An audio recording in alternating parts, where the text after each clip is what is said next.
And we're back with another episode of the Lakers Fast Break podcast. This is Gerald Glassford coming right back at you here from Lakers Fast Break, Pop Culture Cosmos, where we cover the latest news and trends in pop culture each and every week, twice a week, wherever you get your podcasts. Inside Sports Fantasy Football, we'll be doing a Super Bowl special next week. We'll be dropping it on for you, wherever you get your audio podcast for Inside Sports Fantasy Football. So go ahead and check that out next week.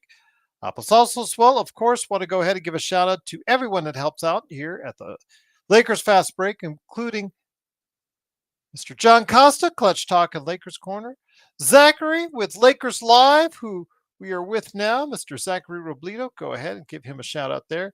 Lakers Live out there for you. Our good friend Stone Hansen, hopefully we'll be back for the Washington game tomorrow, so go ahead and check it out with us, playback.tv/Lakers Fast Break. Xbox, hopefully he is doing well. He said he's going to be on the mod tonight. Not going to be on stage with me, but that's okay. Good to see you guys as well. Looking for Joe, don't know where he's at. Gave him a shout out, said we're going on air.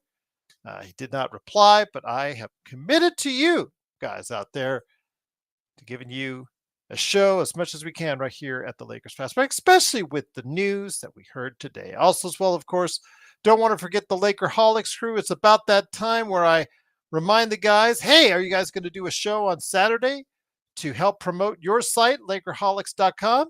Well, I haven't heard back from them yet, but hopefully we will as the weekend hits. So I'll be able to talk more about AD, his injury, and so much more. Check it out today, what they're saying right now at Lakerholics.com. Also, as well, of course, our good friends Empire Jeff TV covering the Dodgers and the Lakers, Lakers in 5, and also Daniel Berry Sports Highlights. All these great places you need to go ahead and try and see. So go ahead and check it out today, wherever you get your YouTube channels are right there for you. Like and subscribe with them. And don't forget to like and subscribe with us. Some great causes indeed. Not only do I put out there the list of organizations that you can help out as far as for the people that have suffered greatly in the Pacific Palisades fires, but also as well, of course, go ahead. I will give a shout out to our members during the show.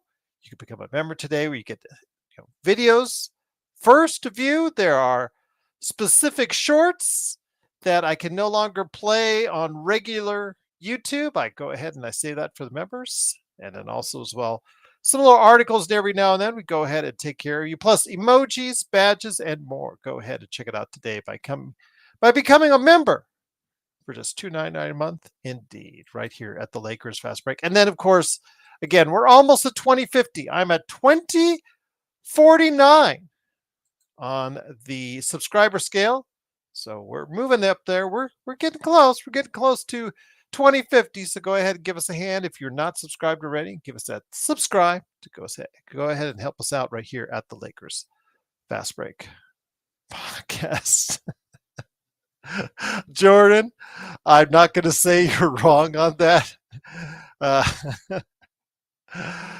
He better be. All I say is he better go off offensively over the next 7 to 10 games, or the Lakers could be in a lot of trouble. Because again, the news came down today that Anthony Davis is going to be out with a abdominal muscle strain, oblique strain, whatever you want to say, abdominal muscle strain. Let's just call it that. He will be reevaluated in 1 week, is what they're saying. So we don't know if it's about 7 to 10 games, Jordan. It could be only 4 or 5-ish, but I have a feeling it's not going to be exactly a week because, again, in a week, they're just going to reevaluate it at that point in time. So you could be right. Could be 7 to 10 games. Could be longer. Could be shorter. But it is nervous time for us as Lakers fans because one half of our dynamic duo, whatever you say about LeBron, he is still one of the top 2 players on the team. Whether you hate him, you love him, whatever. Again, that's your opinion. I respect that. He is one of the top 2 players on the team. He has now become at the forefront once again, the guy who's hopefully going to go ahead and help us through this. But we'll wait and see. The defense, which is already questionable at best, doesn't get any better without your best inside defender not being able to go ahead and be there for you. So we'll see what happens. But again, this is not unexpected. I mean, come on. This AD, AD is, yeah, often injured. Yeah. What can I say? A lot of people are upset this afternoon and earlier today. I know there were certain people that really just had enough of him getting injured with all these little, I guess, tweaks and injuries and stuff like that. It seems to happen on every other game basis. But this one is probably the most serious he's had all season.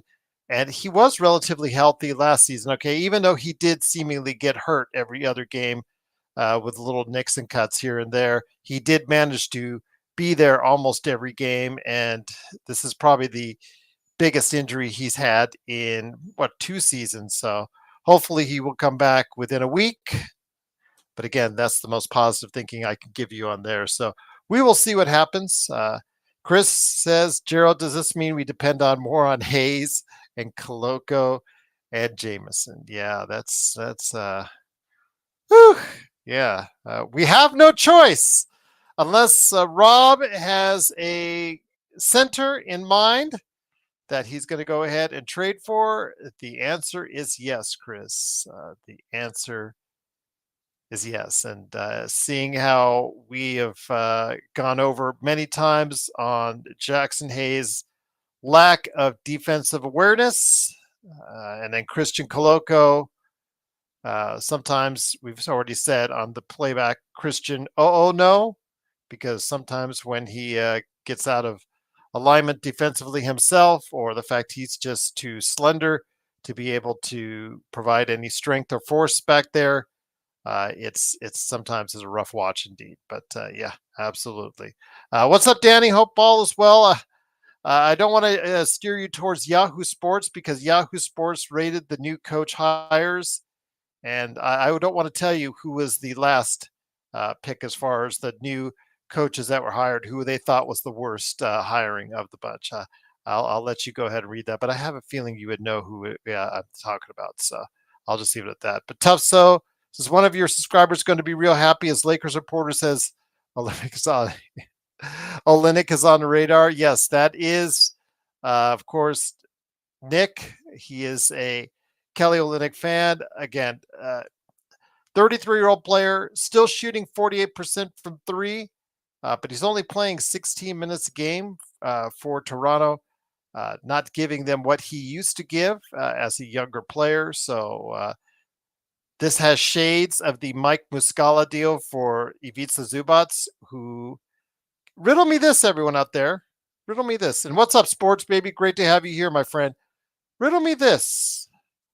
Who would you have thought in tonight's matchup between the Clippers and the Spurs would have had the advantage at center? You weren't saying Ivica Zubats, but you should have, as he got a 20-20 double-double.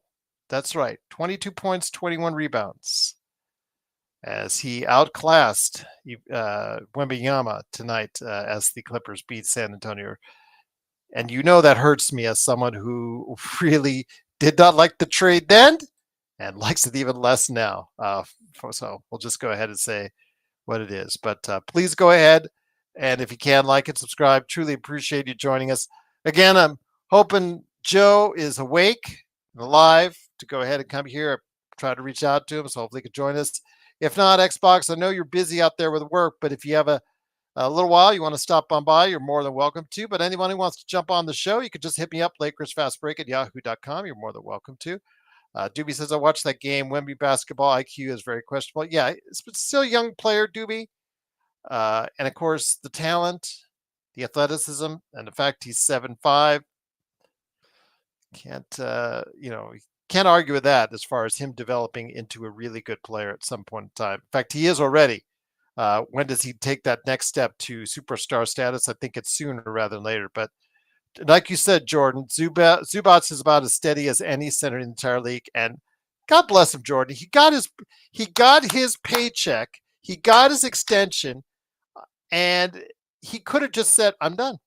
I'm going to go ahead. I'm not going to go ahead and give any more effort. I'm going to go ahead and cash in and be like many of those other guys who gets those middle of the line guys that go ahead and they get the big payday or the biggest payday of their careers. And then they go ahead and they just revert back to something that they were before instead of what they were when they got that huge extension. But he has improved since he got an extension, and you got to be talking about. I said he was on the verge and border, probably not going to be an all-star, but you might have to be talking about him as an all-star out there.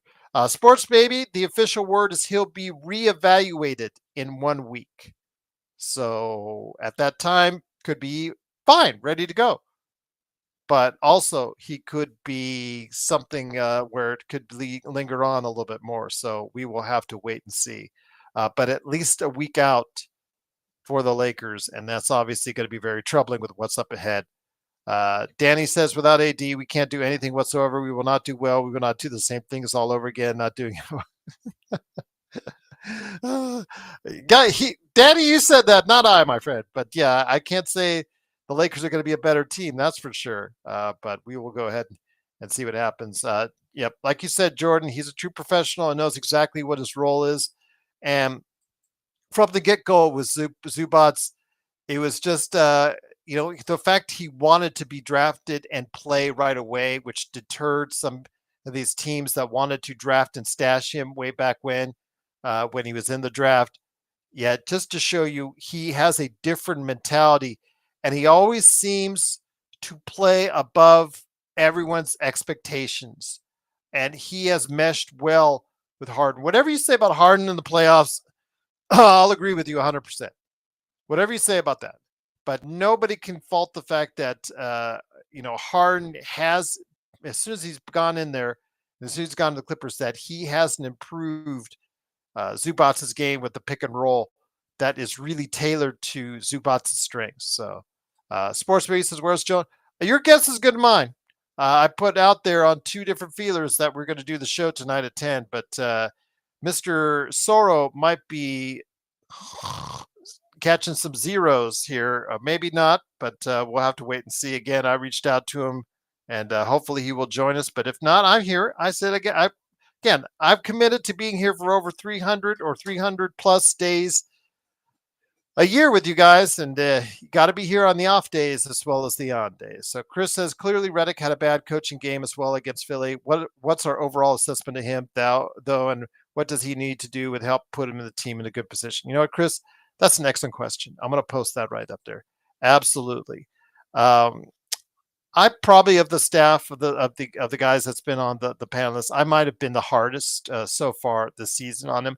I said coming in that you're going to have to expect some highs and lows with him, and expect some bumps in the road, because it's a learning curve for him, because he is a rookie head coach. He is not head coached in college. He's not head coached in the NBA. He's not coached at any major levels. So you are going to get some bumps in the road, and sometimes it's worked out for him. And obviously getting this team, despite the fact it has a negative point differential, to get them in a spot where they're above 500. I think he needs to be praised for that. But be that as it may, I still think that there are times where he's been outcoached, and it's not even funny. But the fact he outcoached himself yesterday, I think a lot of that blame is his, because the fact he put Bronny in there. Again, we can't put the whole blame on Bronny for yesterday's loss. That second quarter was on absolutely the worst defensive performance of the season by far, in a terrible defensive season overall for the Lakers, Chris. But I will say this, when it comes right down to it, him putting Bronny in the game started a domino effect where the Lakers lost that 6-point lead that they had while he was in there. He absolutely looked terrible, gave nothing to you. His dad won't say anything. That's the thing. His dad is going to be a dad, and it's hard to call out your own kids when they do wrong. I mean, you might tell them in private when they do wrong, like I do. If my kids do something that is just not good, or doesn't work, or doesn't execute something properly, I let them know, but I let them know respectfully in a private manner. I don't let them out in a public forum. So I understand why LeBron didn't say anything last night, but JJ, basically paraphrasing, admitted to the mistake. And that is a coaching deal on him, because we said it for weeks. He is not ready as an NBA player, and he is not an NBA player as yet. Don't get fantasized by his 30 and 31 point games. Overall, he has been mediocre in the G League, and look at his stats, and the stats will bear that out, especially from three. And it's just something where he is just not ready to play NBA ball. Anytime he's come in on the NBA scene, whether it's garbage time or not, he has shown he is not ready to play at an NBA level. And to put him in there because you think he might have the quickness to go ahead and stop Maxey, he might have had enough quickness to stop Maxey or to at least slow him down. But it's the experience level. Doesn't matter. He could be the quickest guy on the planet, but if he doesn't know how to really attack or guard Tyrese Maxey, he was still going to look stupid like he did yesterday against Tyrese Maxey. So I hold that on JJ. I hold that on JJ for putting him in there against the guy that was literally blowing up, the team. And I had said this before, before the game, I said, as soon as I heard George and Embiid are not going to be in there, I said that, he was going to put up a ton of shots. He's going to get the green light, and Maxey's going to get a ton of points. What you got to do is stop everybody else, if that's the case. You got to make sure everybody else on that team plays like guys that are a substandard team, because they're a losing team because their roster and all the additions that they made are just not good enough to get them where they want to go right now. We thought it was, at least I thought it would be, when Embiid and George were healthy, but obviously that's not been the case. But yesterday they had other players pick up the pace alongside Tyrese Maxey. And that was very, very disappointing to see. And Chris, just to put a capper on my thoughts on JJ's performance, again, you will see this continuously throughout the season because it is his first season. He'll have his highs. He'll bring some unique approaches. His original start where he had the ball moving in that offense, including LeBron and AD bought into it, that was really nice to see. But he's not been able to figure out a way to sustain it because it looks a lot like last year where there's heavy ISOs. The ball is not moving. The guys themselves are not running. They're not going ahead in the offensive set and trying to get themselves clear or moving around at all. They're just standing around and in the spots around the 3-point line and just saying, here, go ahead, do an ISO, and there you go. And that's not good. That's not good team basketball. There has to be ball and man movement, and he needs to continuously preach that. And defensively, he's just not found an answer. Mind you, the personnel that he has are just not, for the most part, good defenders, but even the DFSs of the world, as we saw last night, the Max Christie's who we saw last night, they did a lousy job of defending themselves, and they have no one else to blame but themselves. Last night, they should have got done even without AD, and they didn't, and absolutely was inexcusable. But again, this is where we're at. If they can still finish the road trip 5-1, but it's a lot harder now with AD. It starts tomorrow against the Washington Wizards. So we'll see exactly if they can go ahead and, I guess, finish off the Washington Wizards in relatively easy fashion. I'm hoping so, because remember, they've got a date at MSG coming up here, I think on Saturday, if I'm not mistaken. Yes, Saturday at 5:30 in prime time. That's going to be LeBron versus the Knicks on there.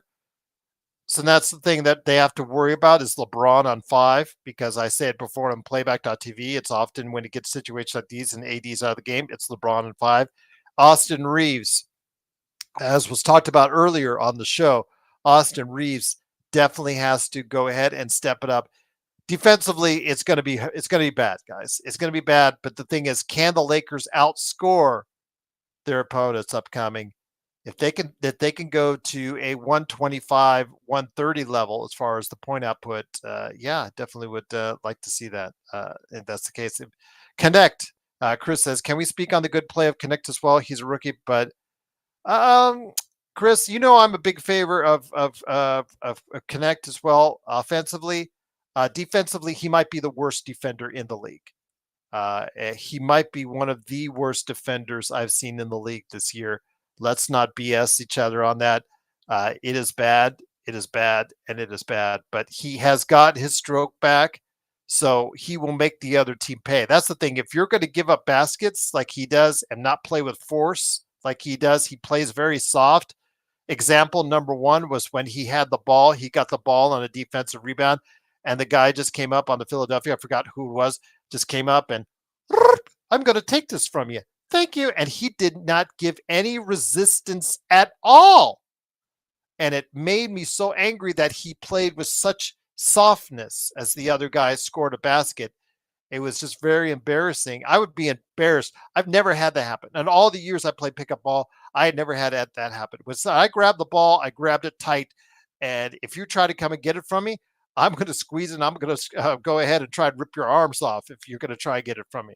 And if you try, and even if you just, the worst thing that happened maybe sometimes is where the other man, he comes on it, you've got the ball, you're ripping and ripping, and then the ball loose free. That's one thing. Okay. That's just two human beings and the way, it works out. I get that. But he just came in, he ripped it out of uh, Dalton's hands like he was a 3-year-old and just went up and scored it. That was embarrassing. But yes, shooting wise, I will say that having Connect in there as a scoring basis, he's utilize it. And you know what? I also didn't like the fact. Speaking of Chris, and your thoughts as well on JJ, having Connect when he's playing well, not putting him in early in the third quarter was a mistake, an absolute mistake. You didn't play him at all in the first quarter, and you played him late in the third, and that was really not very smart on his part as well. So I'll just say that. Yes, I understand he's terrible on defense, but the way he was shooting, you have to get him in there while he's hot. So, yeah.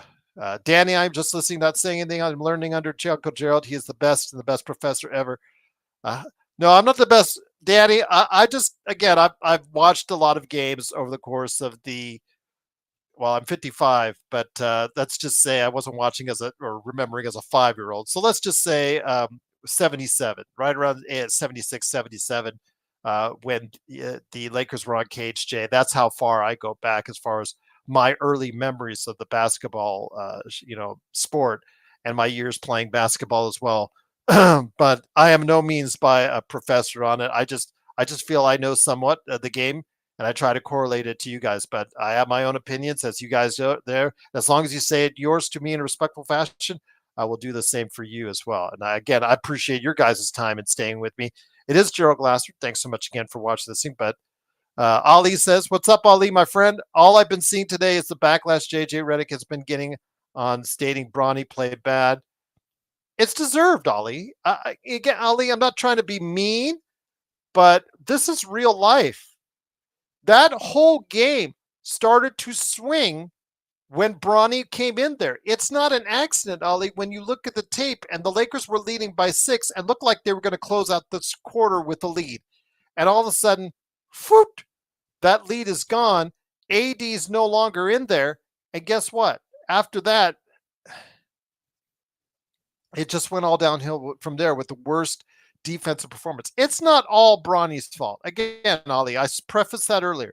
It's not all Bronny's fault, but it is. JJ does deserve a lot of the blame because, not being able to find a defensive mix in there or tell these guys just to stop the ball at some point in time in that second quarter was absolutely putrid. Just had no answers.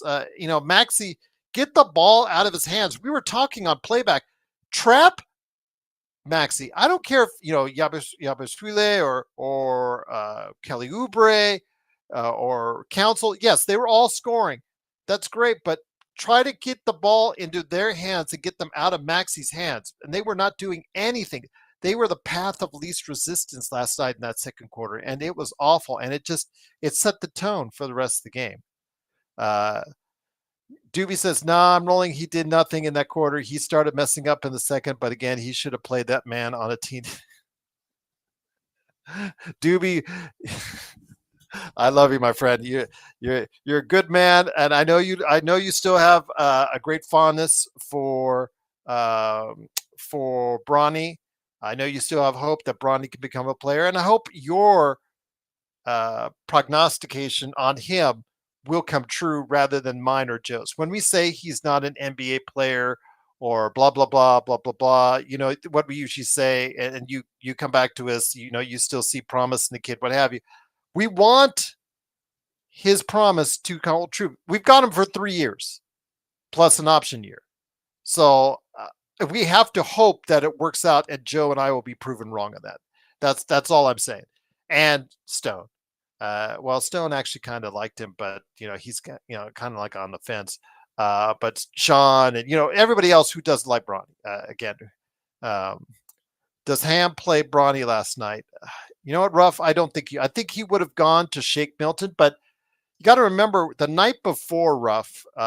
Remember, Shake Milton played just a sparing amount of minutes against Charlotte, did not acquit himself well in that short amount of time. Whether you say this is fair or not, again, if you say it's not fair that he wasn't given another opportunity, I understand and I respect that.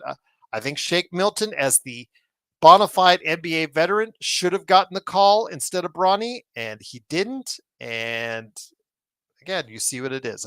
Would he have played better defense than Bronny?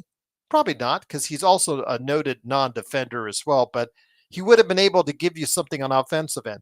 Bronny couldn't even complete passes yesterday. 3 turnovers in that short amount of time, and it just absolutely is very unsettling to see where he is as far as that jump when he goes from the G League and he goes to the NBA.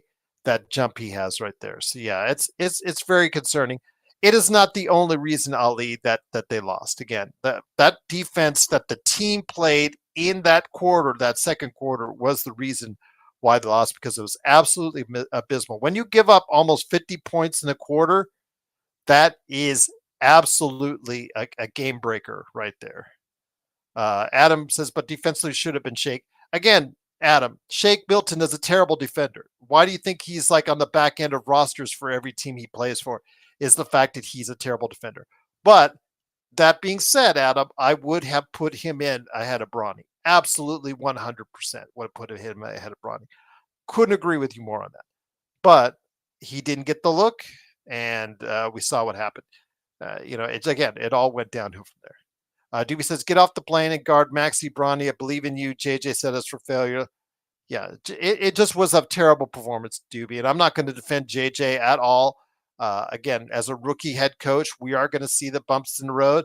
And if you're placating LeBron or whatever, I don't know if that conversation went down. Maybe Bron put something in JJ's ear. I don't know. Again, I was not privy on the plane to what went on, but it was a bad call. Absolutely a bad call. And it started that down. Doobie, you were on with us and you saw that. That just, again, when Bronny came in, it just went downhill from there. But again, the team itself has no excuses for how they played defensively in that second quarter, which gives me pause for what's going to happen for the rest of this Rose trip. And that's going to be something I want to talk to you guys about as well before I, ask you about Adam Silver's latest comments today. So I want to go ahead and bring that to you as well. Gustavo says Bronny should not be a topic of conversation. Well, he is, Gustavo. And I'll tell you why, Gustavo. The interesting thing. Do you remember last week when Bronny had that 31-point game and he had that highlight dunk over that guy, I know, whatever G League guy that was trying to defend the shot? ESPN put that highlight in the NBA forum at the very top. It was the first thing you saw, not NBA highlights. You saw him. When Bronny had his performance last night, for lack of a better term, bad or whatnot, you could go to several outlets that are putting up articles. How did Bronny do last night? Not just the fact that JJ, they had separate articles on JJ talking about Bronny and all that stuff, the quotes he said after the game, but they also had articles to regular individuals out there that were checking it out. How did Bronny do last night's game against Philadelphia? For the random individual who didn't see the game or didn't know what was going on to click on it. And you know why they do that? Because it gets clicks. It gets noticed. It gets clicks and notices. That when they put them on, as far as the highlights, they put it on the top of ESPN, their NBA page. It's because it gets clicks and volumes as far as clicks higher than what regular NBA highlights do, because there's such a fascination with this kid. So that's why we still have to have Bronny part of this conversation, Gustavo, because the press, the media, we as a fan base, all of us are to blame. He should have just had an under the radar, just sitting in the G League, going ahead, working on his game, et cetera, et cetera. We drafted him. We're going to have to deal with that type of scenario. But yes, as long as he's put out there in these types of formats and the media covers it like they do, and also as well, the fan base buys his jerseys ad nauseum, over 500,000 jerseys sold. We've talked about it on this show. It still has to be a part of the conversation, Ruff. And Ruff said it, Bronny is clickbait. He is. In today's definition, if you want to understand what clickbait is, just type in Bronny James, and there you go. Doobie said Max Christie was bad last night too, but his dad ate LeBron. I know, Doobie. There's no excuses. I know we've been hard on Max Christie. Always said he could be a rotational player, but if you wonder why, Doobie, I say that the Lakers backcourt is just not. They're just not a starting level backcourt that other teams go, wow, we fear them. Wow, we have to game plan specifically for them. To some extent now that Austin Reeves is now the number 2 guy right now, but still, even him as a number 2 guy, he should still be a 6th man on a championship team. I've always said that he is a good 6th man coming off the bench, and Max Christie could be like a 7th, 8th, or 9th guy coming off that bench, giving you some key minutes. But as starters, right now they just are not the level of the NBA starters. They don't put the fear of God into other teams like some other lineups do and some other backcourts do here in this league. So I'll just say that. JY says Bronny will be playing tomorrow against Washington. Isn't Gabe still hurt? Gabe was listed as questionable, by the way, JY. Let me go ahead and look at that again. But yes, the latest report had Gabe listed as questionable for tomorrow's game. Conveniently enough, it also listed LeBron as questionable, so you could take that for what it's worth. By the way, LaMelo Ball is also going to be reevaluated 1 week with the ankle sprain that he suffered against the Lakers. I just wanted to let you guys know that as well. That looked like it was only a small tweak, and look what happened there. Conveniently after the trade deadline. Rui Hashimura is let me go ahead and I'll slap this up there. I'll slap this up there for the injury report for you guys. You guys can take a look at it as of now. I'll go ahead and pop that up there. Yeah, there you go. And there you go. All right. So Rui is probable for tomorrow's game. DFS has a right shoulder contusion. LeBron James and Gabe Vincent are questionable. And then you see GHS, Christian Wood, and Anthony Davis are out. So, yeah, just again, it is what it is right now as far as the Lakers are concerned. That should still not stop them from beating Washington. And you know what, whatever they have, I am hoping that they will not play Bronny again unless the Lakers are leading by 30 or they're down by 30. But I'm hoping they'll be up by 30 so we don't have to worry about it. So, yeah.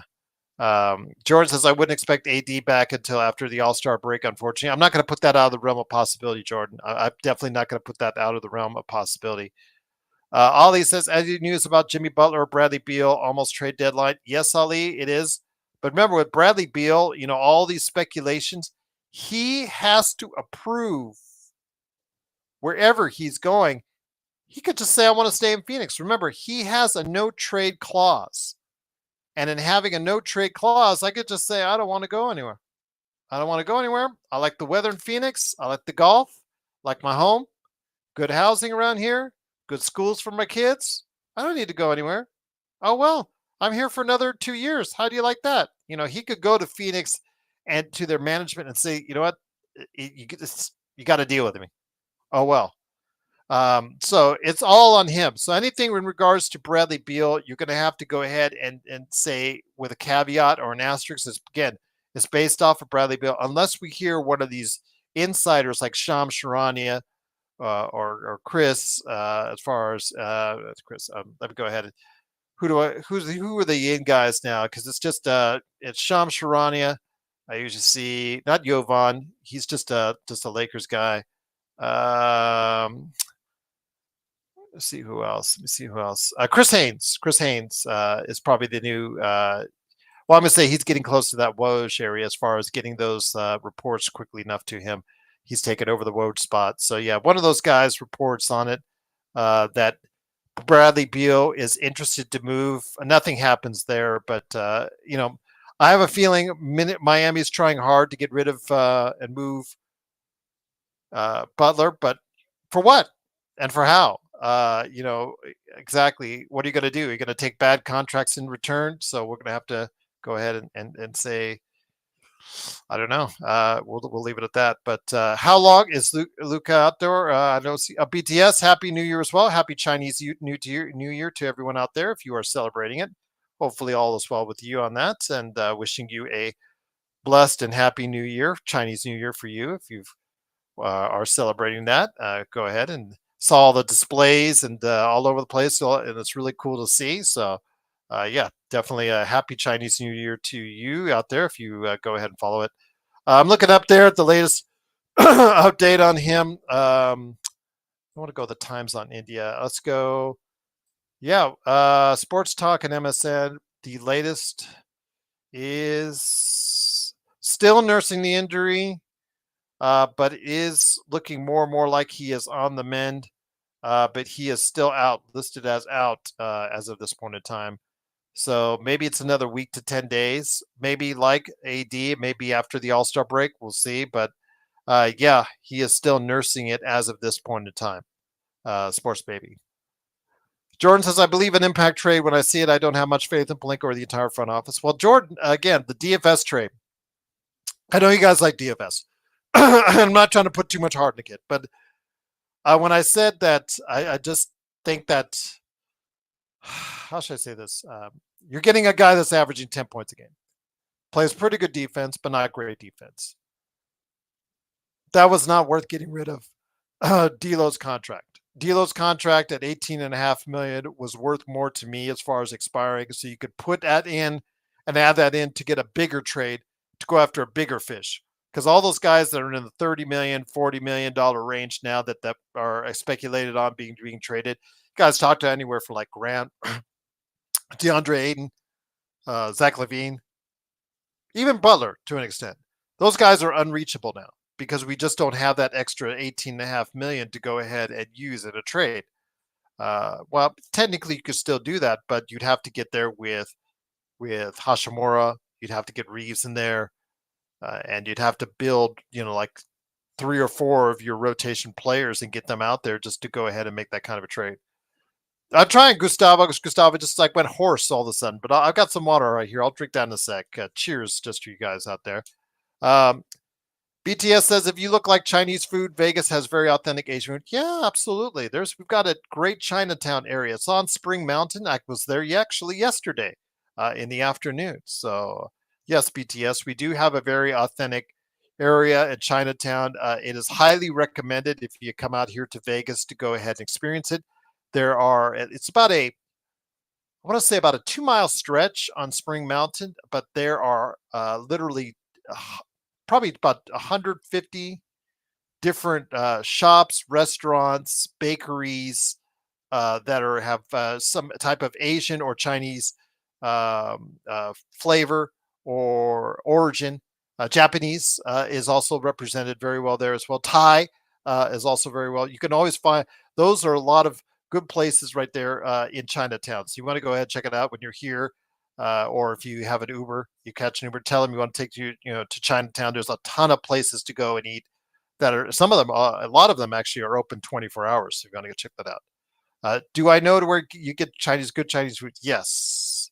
At Xbox, that's very funny. Yes, as well. But you can also get good Chinese food in downtown Chinatown here in Las Vegas as well. I think if you were to come to Vegas, my friend, and you wanted to go ahead and experience some type of Asian food, whether it was Thai, whether it was Japanese, especially Japanese, they have some good stuff here. And then Chinese food as well. Go ahead, I'll take you down there as well. It used to be nothing's cheap anymore. BTS, we live in a different world. There's nothing that is cheap anymore. That's a long time away, but. It is, of course, Gerald Glassford. Thanks again for watching this. The Lakers do play tomorrow. It's a 4 p.m. game. Those guys on the West Coast that's out there listening to us, it's a 4 p.m. game. Xbox, I know you might be just like half asleep, waking up. It was probably, 7 a.m. your timer, right thereabouts in Australia. Sports Baby as well. But it does start at 4 p.m. on the West Coast, 7 p.m. on the East Coast.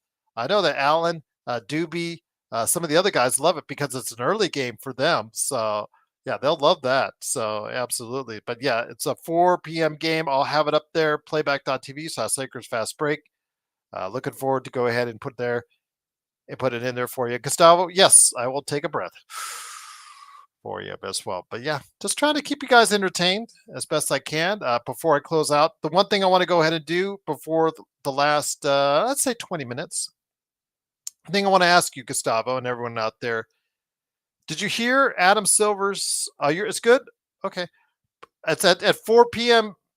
our time on the West Coast. It's 10 a.m. there. Okay. I thought it was different. Okay. I always get screwed up on your guys' time, but it's my fault. I'm the Yank here in America. But yeah, before I head it out, I want to hear you guys' thoughts on this. Adam Silver earlier today in an interview, because he just absolutely loves and emulates soccer, aka football around the world. Xbox, you know this so well as being a Barca fan that you are. He likes to emulate a lot of things from overseas.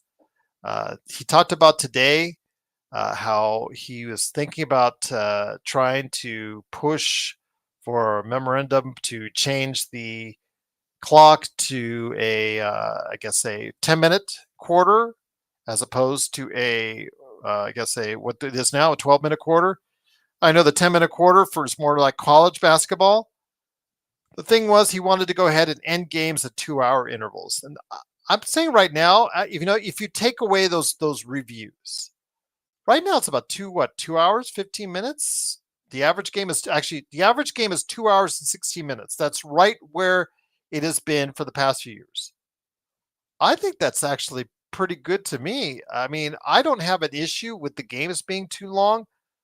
And the NBA, baseball has really done a number as far as shortening its time because that used to be like ad nauseum. I tell you what, even baseball fans, hardened baseball fans, said the game was too damn long, and they've done a lot. Credit to them to shorten up the game. College football, on the other hand, they just want to play out forever. My gosh, I'm surprised that national championship game isn't still going on right now. That's the game that that's the league. That's the entity that needs to look at its how long its games are at, because sometimes those suckers last 4 hours and beyond. Yeah, it's just absolutely killer. But yeah, I want to hear your thoughts out there. What do you think about Adam Silver's proposal about going from 12 to 10 minutes? That would bring down the scoring because I know a lot of people are talking about bringing down scoring. Won't help the 3-pointers issues because if you're really stuck on the 3-pointer thing, they're still going to be chucking up 3-pointers, so that doesn't help you out there. It will only be lower scoring games and a shorter time for it to be right around 2 hours. I don't know. I don't think the games are too long. They're 2 hours and 15 minutes. It's not too long. I usually plan out the post game for about 2 hours and 30 minutes, and I'm usually short. We usually start it beforehand. So I don't know. Ali said with timeouts you can really extend a game at the end. And yes, you can, Ali, but that's kind of strategic. I like sometimes when they do that, Ali, when it's like an intense game, it's close, and they do stretch it out with you, because that's when the coaches are really starting to work they earn their pay. Because when they call timeouts, they call plays, and the players are supposed to execute the plays in the huddle that the coaches come up with. So sometimes I do like that as far as at the very end, because it gets the coaches more involved in and impactful on the game and impactful on the game itself. So yeah, I don't know. I'm just not a big fan of going to 10-minute quarters. I really don't know what that will do. I don't think the games are too long as is. Again, it's just the reviews. Cut those reviews down. Make them, make a decision within 30 seconds. Boom, there you go. But yeah, I don't know. Rasul says that's terrible. They need to fire Adam Silver. He ruined the NBA. Carl says, hell, damn no. I'll literally stop watching if that's the case and become hater number one. Yeah, I just don't like it. Let the college. Great that the college basketball game does 10 minutes, but I don't think the NBA should do it. I think the NBA should always keep itself set apart, and it's 8 minutes longer. It's 15 to 16 minutes longer on average than 2 hours. It's not that much longer. It doesn't seem to bother us. And the only time we say the game's drag is when the reviews and stuff, the stuff that Adam Silver put in there in regards to these reviews over and over again. Now you give teams more than one chance. You give them two opportunities to go ahead and no, take that away. Take that away and just get rid of all that. That's how you shorten it. That's how you cut down the time frame. That's what you can do. That will cut down like 2, 3, 4, 5 minutes, sometimes more in that case. Yeah, I just absolutely just yeah. Gerald, a one man wrecking crew, the PG version.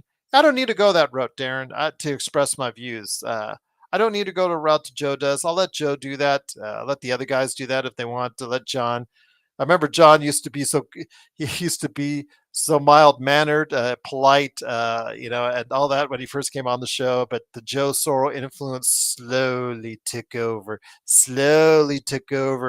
and now he's become the John that many of you guys all love. That is challenging our audience members from time to time. I love John, man. God bless him, and it's just so fun to see the fire in him when he gets angry at you guys, or vice versa. So, uh, Chris, you saw it a little bit last night. A little bit last night. I was just very upset by the Bronny in there. I that bothered me because if I wish you guys could go check it out on playback. Our thoughts when Bronny came into the game. And we all said it, and Doobie said, let's give this a chance. And I get that, Doobie, because Doobie is a fan of Bronny, and I respect that. But we almost all of us to a T saw what was going to happen. And it just, yeah, it was absolutely very upsetting. And I was ticked off. I sat there because I had to get food and whatnot at the Thai restaurant. And I'm just sitting there stewing. I was so ticked off. I was absolutely so ticked off sitting there waiting for the food. Not because the food was taking long. We ordered it. It was, you got to wait for it. I was just so ticked off that JJ did that because it set off a chain of events that really, it's like the thing that you have when you're having a bad day. It's that one thing that starts it off and sends the rest of the day spiraling out of control. And it just seemed to do that for the Lakers. Again, Bronny was not the entirety of what went wrong yesterday. Absolutely, they have no excuses for how they played defense yesterday in that second quarter. But yeah, it just absolutely is just no excuse why you make that move. This was something premeditated by JJ. He had already informed Bronny he was going to do that. And in doing so, he already set himself up for failure. And that's absolutely no, tough. It did not ruin the Thai food. It was actually it was quite good. It's quite good. I always go there. There's a Thai place next to a Jersey Mike's, and I usually get a little bit of each, and it always works out really well. So, Gustavo says, "Lo que necesita NBA estar ordeñas a sus abuelos." My Espanol is pretty rusty, Gustavo. I am of Hispanic descent. My mom is never trained the estupido gringo here to be fully lingual in Spanish, and that's one of my biggest regrets in life. I'll just say that because I wish I would have an opportunity to embrace the Hispanic culture when I was younger. But my mom was just we lived in LA, and it was just more about at that time just being just of a different culture. More on my dad's side than side. She just didn't seem she didn't want to put that on me, so I guess that was good. But I told her, and I've told her over the years. She's now 91. I said, Mom, I really wish you would have taught my sister and I Spanish. I really just wish you would have been cool if you did. But Viva! Ah, look who's here! Looky, who's here. It is, of course, I can breathe now, Gustavo. I can breathe now, Gustavo, because good man is here indeed. I was worried you were asleep, my friend, but it is, of course, Joe Sorrell from SimplyBladesWithY.com. The Brahma Bull here for you. Joe, again, before I go on the Adam Silver thing like you did in the chat earlier today, I want to touch on your thoughts. You've had some time to think about it. I know that Ali had said earlier, you could speak Spanglish. Okay, Adam. I'm talking about the movie Spanglish. By the way, it's a good movie. You guys got to see it. Spanglish. I want to say, Joe, again, now that AD's out for at least a week because he'll be reevaluated in a week. The Lakers have got a tough hill to climb. Yes, tomorrow is supposed to be an easy game, but even that looks harder now.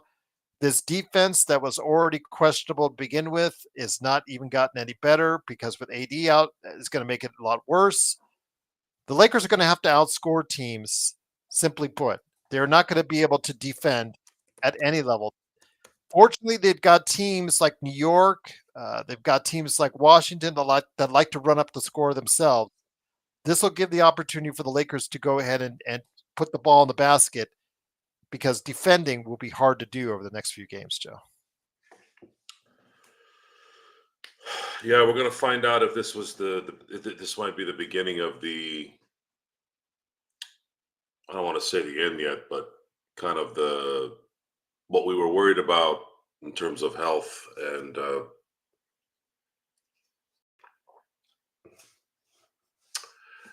the sports world reacted to yesterday's decision, and you saying that JJ had already planned this. It was premeditated. He had told I'm not. him off the plane. I don't understand what that means. Why? All the stuff that's going on in with your team and you NBA basketball, and you're thinking about what some numbnuts who can't play in the NBA. That's what's on your mind. I mean, I honestly, I would have fired JJ Redick after the game last night. I would have been like, "What the fuck are you doing? Like, you have any clue what the hell you're doing?" You had prominent sports people today begging LeBron to stop doing this. That's an embarrassment, dude.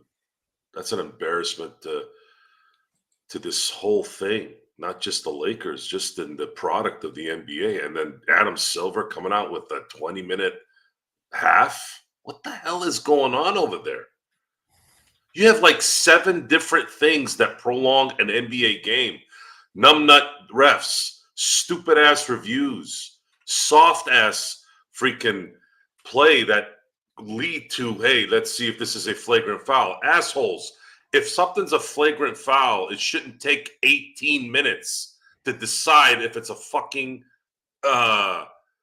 flagrant foul. Am I wrong there, or am I being No, because I was unreasonable? saying, let's do it 30 seconds. Boom, boom, boom, get it done. But the games are now okay. We're going to touch on that.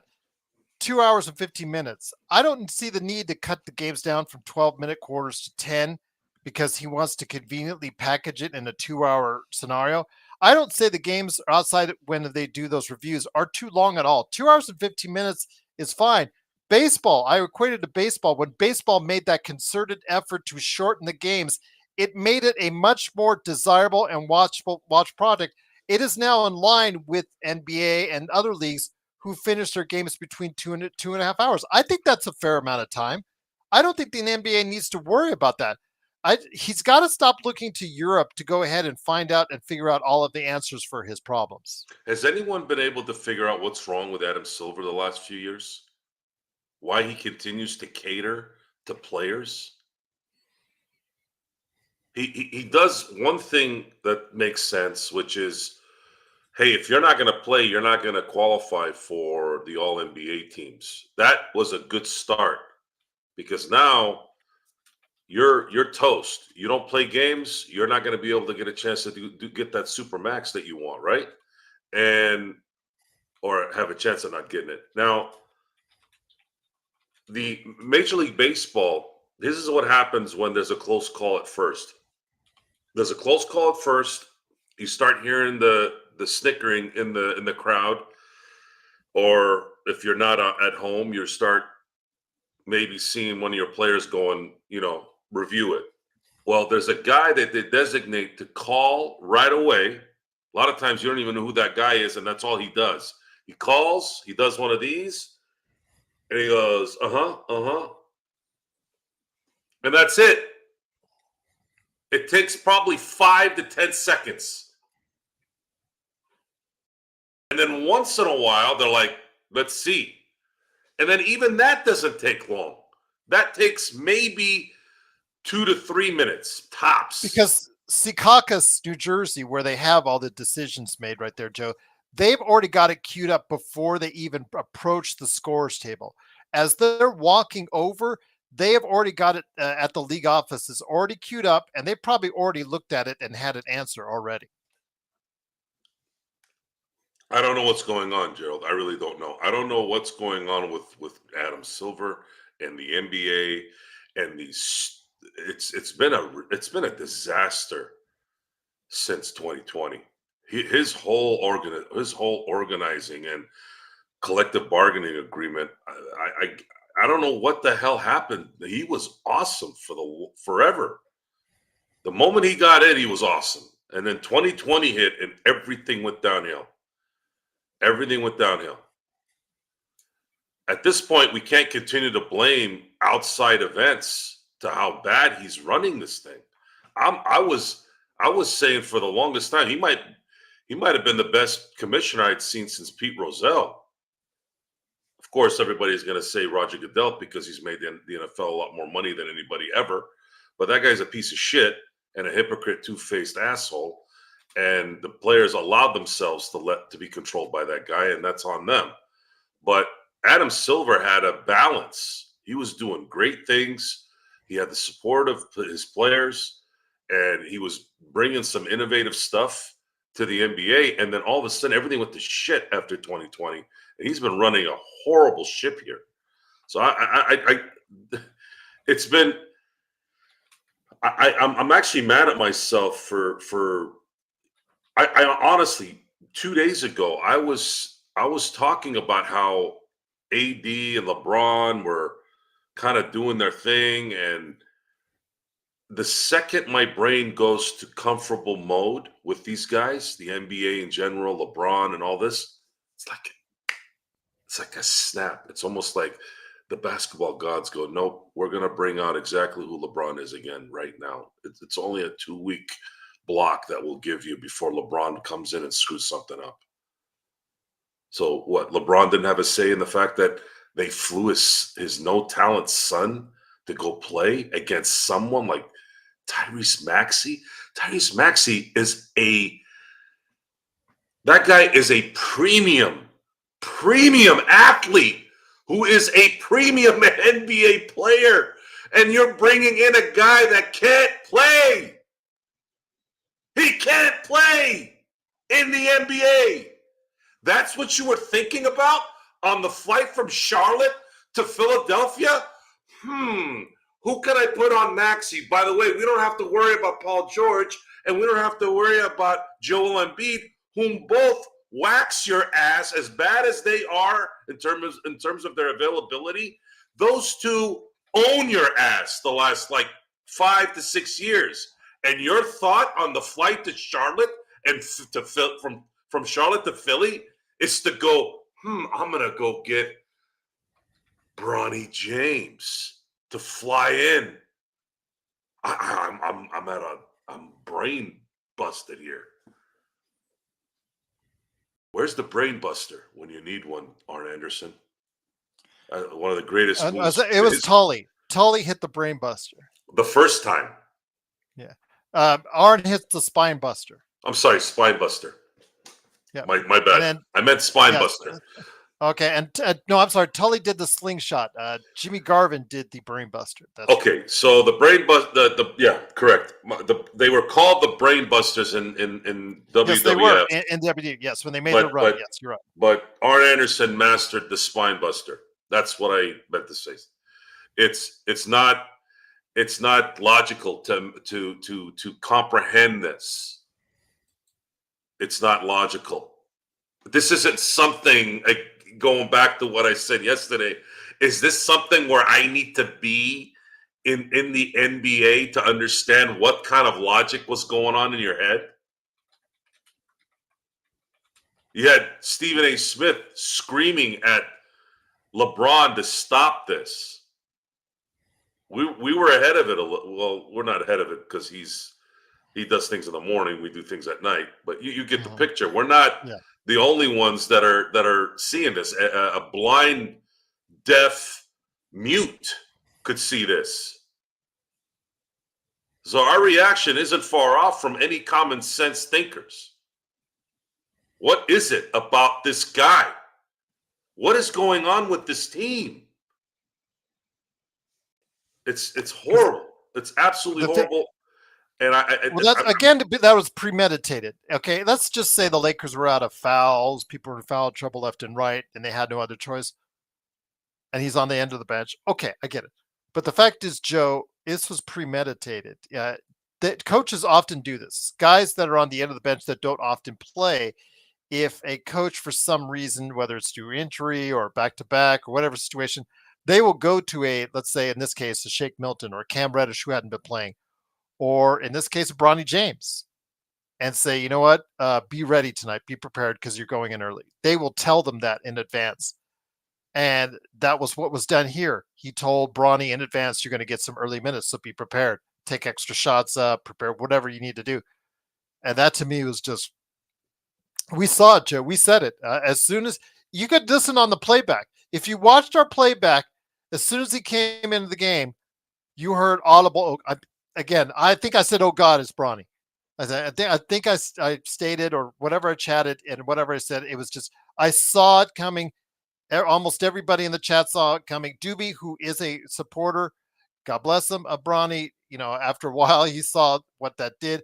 And it's just not the fact we can't put it all on Bronny. That second quarter was terrible, was absolutely terrible defense on the part of the Lakers, which concerns me. This may be, as we always say it, a precursor to what we may see on the rest of the road trip or for the week that's out, because AD is now out for at least a week, Joe. Maybe longer. He's going to get reevaluated in a week. So that usually means it's going to be longer. That's going to be a rough time for the Lakers because the Lakers and defensively without AD have absolutely no answers at all.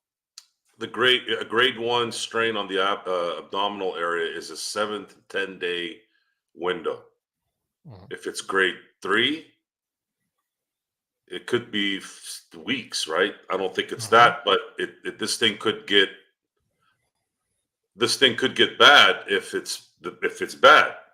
We don't know really which one it is, at least not at the moment. Sounds like it's one. And the head of this decision making managed to play a asinine game to boot against a team that was missing 2/3 of its major talent.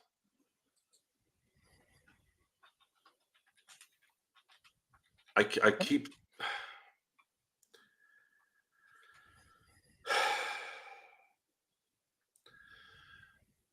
it's become more of an alert to everything around us, because it's a weird paradox in LA, and I'm going to use this comparison. LA has so many cool things. We talked about what movies have done in our lives and TV and things like that. There's so many amazing things that come out of LA because of that world. But at the same time, that same world is a detestable cesspool run by certain scumbags. You look at the Dodgers. I'm watching this team operate like it's not even a well-oiled machine. It's the perfect sphere. And then you see the exact opposite in downtown LA of what the hell the Lakers are running, the ownership, the general managers, and the coaching. I mean, JJ really, really, really shocked me last night at how bad that whole setup was. It was so bad. It was mind-boggling to me that someone in that position would be thinking about something like that when you need to figure out why the hell Jackson Hayes has regressed since you have been starting to coach. Why did Jackson Hayes play semi-okay last year, and now he looks like what Jackson Hayes was 2 years earlier? I was expecting at least the same thing, at least, so that we could have some breathing room when AD sits or doesn't play a game. All the bigs suck. Now there's word that AD commented about analytics. Is now JJ Redick using more analytics? How do you use analytics in basketball, by the way? How does that work? You can't replace numbers with limited talent in the NBA. It's a lot of the reasons why steroids wouldn't really work in the NBA as a player. That's why you never saw a lot of NBA players use steroids. What are they going to use it for? What, recovery? What else? I know that steroids is about recovery, but it's just not that kind of sport. At least from my feeling of playing basketball, and then the difference between football and baseball, right? But that's only I'm kind of veering off here. But at the end of the day, last night was it was an embarrassment of skill sets. And I have something more to tell you. BTS. I want to give a shout out to BTS because he caught it. You and I have been for weeks kind of looking at players that either got drafted after Bronny. There's only a couple players that got drafted after Bronny, and then also as well went undrafted. And BTS has found the one that the Lakers should have drafted, Joe, and he played last night. He got 9 points. He's had games in double digits already this year. It's Justin Edwards out of Kentucky, a 21-year-old. He's shooting okay, 34% from three, averaging 7 points a game, which is far and away more than what Bronny is doing the team. He's averaging about 21 minutes on the season for the Sixers, because they've obviously been affected by injury a lot. But again, that's a rotational player.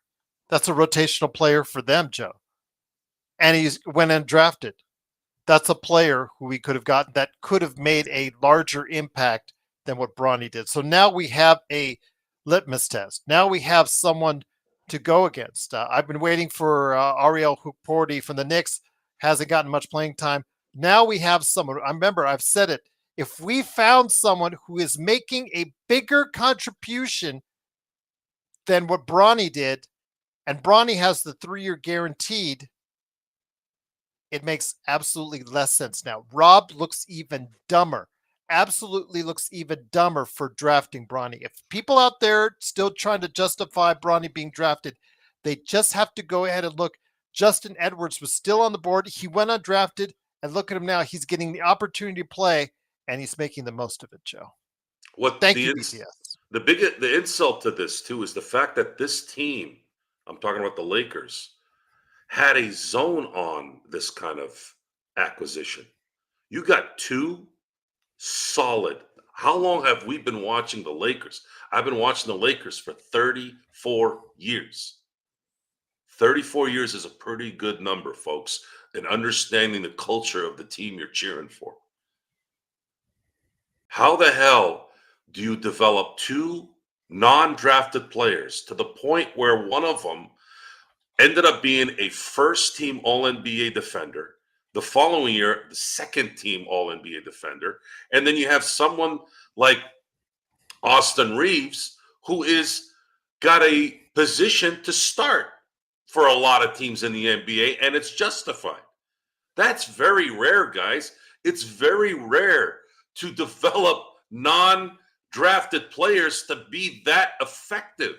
They were doing that well. And not only that, they were drafting the last decade. They're drafting guys like Zubac. Before then, a little bit before then, they're drafting guys like Jordan Clarkson. They're getting Larry Nance Jr. late in the first. They're getting Josh Hart late in the first. They're getting Kyle Kuzma late in the first. This is how you're supposed to find your talent. They're not world beaters. They're not going to be Hall of Famers likely. But these are integral parts, integral players on championship teams, contending teams, because the Lakers have been known to go get the superstars, which they did.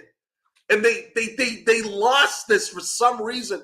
They decided to veer off this. Why? For what? So that you can go draft some guy's son and play him in a game you need to win?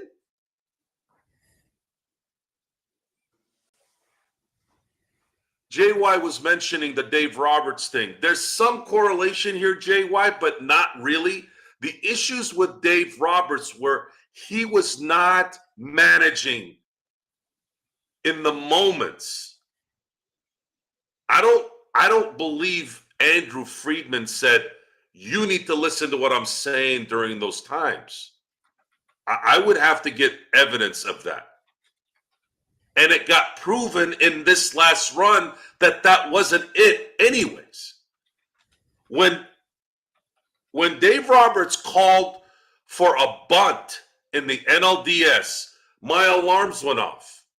Even Empire Jeff talked about it a few weeks back. Yeah, dude, I remember he hit me up. He was texting me like, am I watching this? Analytics don't ever want you to bunt. And that bunt led to runs in a crucial game. And then all of a sudden he starts leaving his pitches in a little longer, whether it was Walker Buehler, whether it was Blake Trinan, left those guys in to finish. And we had been screaming at him for years. Stop taking Tyler Anderson out too early. Stop taking Rich Hill out too early. All these things that ended up basically costing the Dodgers those huge playoff games. He changed. He started going with his gut. Folks, if you're not going to manage or coach or play to win, instead of looking at a piece of paper or your feelings or all this horse shit that society has just thrown at you and accepted because of feelings. This is not about feelings. Fuck your feelings. Remember how Arnold said, F your freedom? No, probably shouldn't have said that. That's kind of a dumb comment. But your feelings mean nothing. I'm talking to you, LeBron James and JJ Redick. Your feelings and anybody that wants to wear the number 9 jersey, go F yourself. This is about winning. This is about the Lakers. This is not about being a goddamn daycare preschool for some asshole who can't play. That's where it starts. The simplest thing created this. Loser mentality, entitlement, privilege. Y'all saw privilege at its highest peak during the NBA draft in 2024. And don't forget this, guys. Don't forget it. Because if I was in a press conference right now, JJ Redick and I would be going toe-to-toe. Toe-to-toe. And he would have gotten me kicked out. I would have been like Isaiah Stewart. I would have been like Isaiah Stewart tonight if I was talking to him. I would have been like recording everything. All right, this is Joe and I being kicked out. Because what I would have said, I want an answer to this question because I know he wouldn't have answered it because he would have known he would have had to cop to it.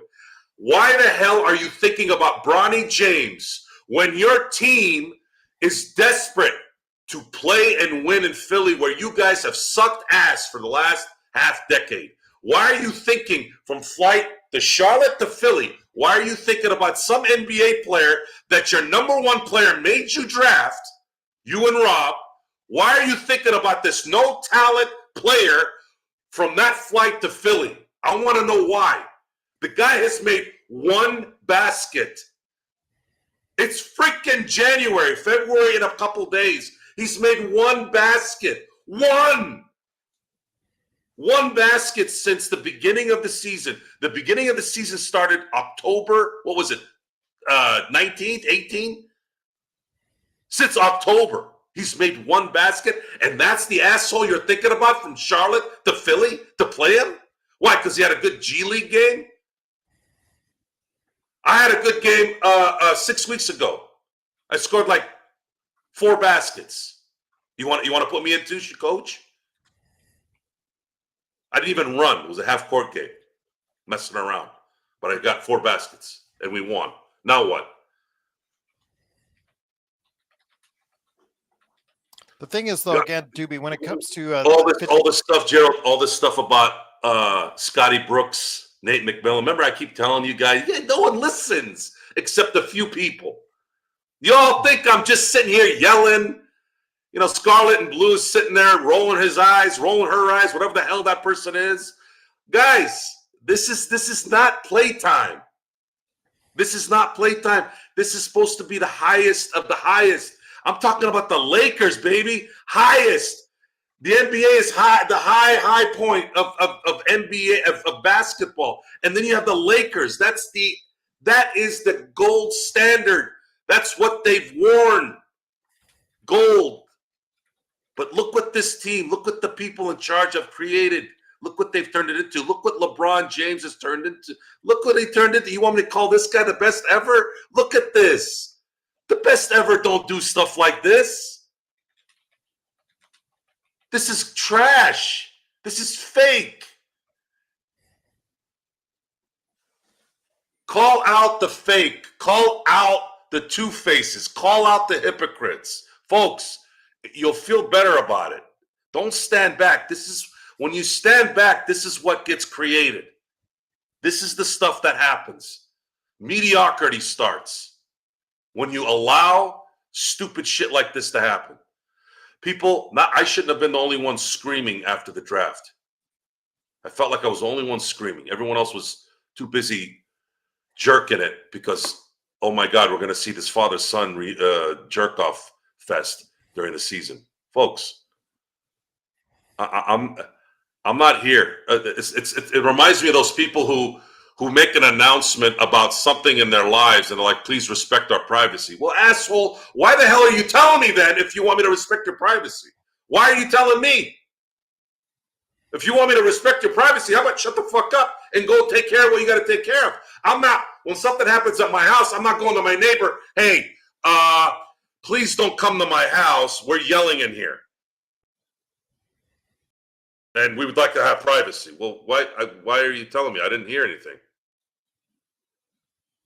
Yeah, but, respect my privacy. Well, I didn't know what you were doing. Yeah, but respect my privacy.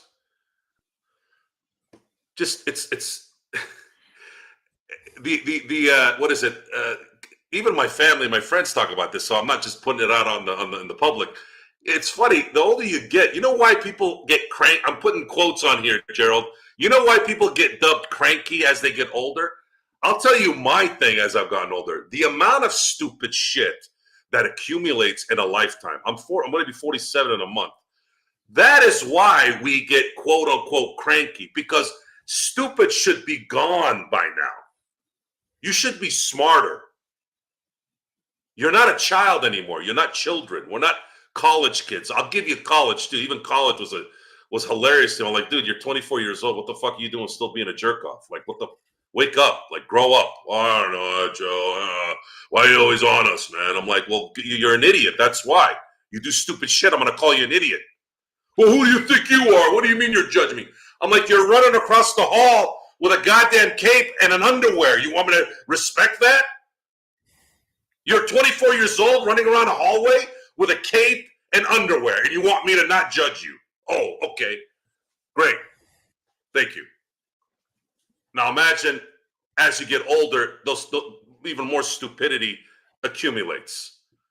It's taken over the Lakers now. This is supposed to be a business at its highest level. You have to have talent to play in the NBA, folks. Apparently not in LA anymore. Apparently not in the NBA. Oh, well, he's selling jerseys. He's selling jerseys. Oh, whoa. He sells jerseys. Okay, let's put him in the Philadelphia game to play against Tyrese Maxey. Oh, okay. Yeah, that's going to work. 0 for 8. How many minutes did he play? 15 minutes? I could have ran backwards and played better the whole game. At least I would have been able to run over somebody. It's not. It's over. Like this thing is done. It's been burnt. This is not medium well. It's not medium rare. It is burnt, and I'm burnt, and we're gonna just basically talk about more burn as the season progresses. It's absolutely exhausting.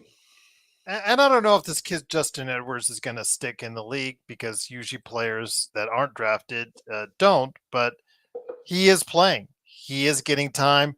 Again, his numbers don't look that great, but against Bronny James, Bronny James's numbers, he looks like an all-star compared to what Bronny James is doing. He's averaging 7 points.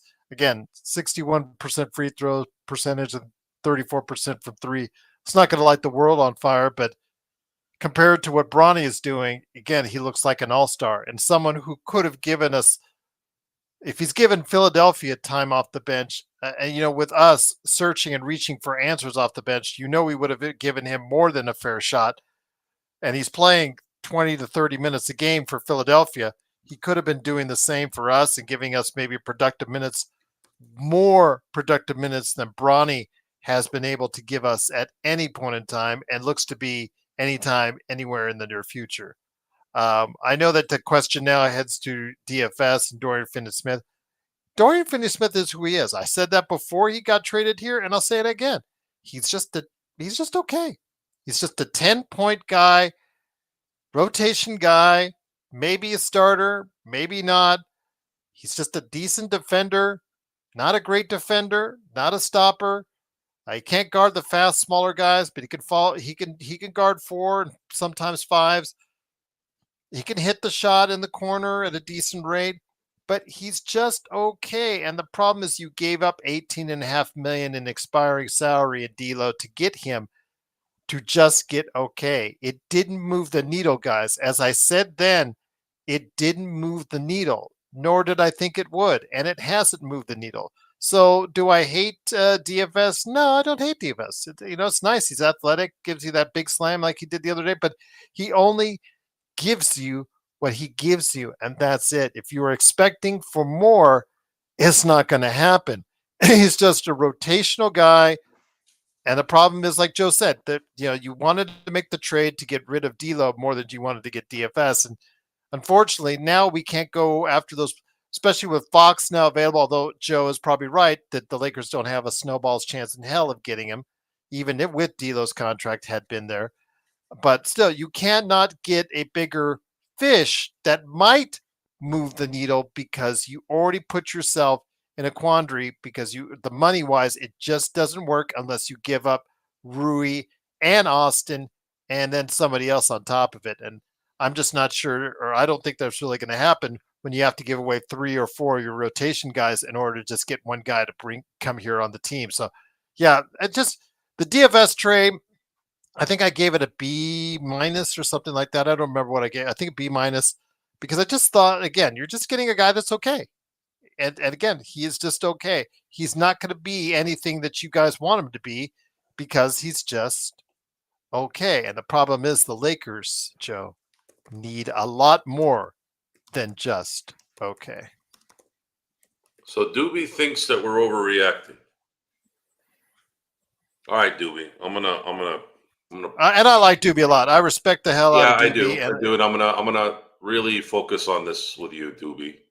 Doobie, remember I said that the Lakers haven't won more than 50 games but once since Dr. Bus has passed?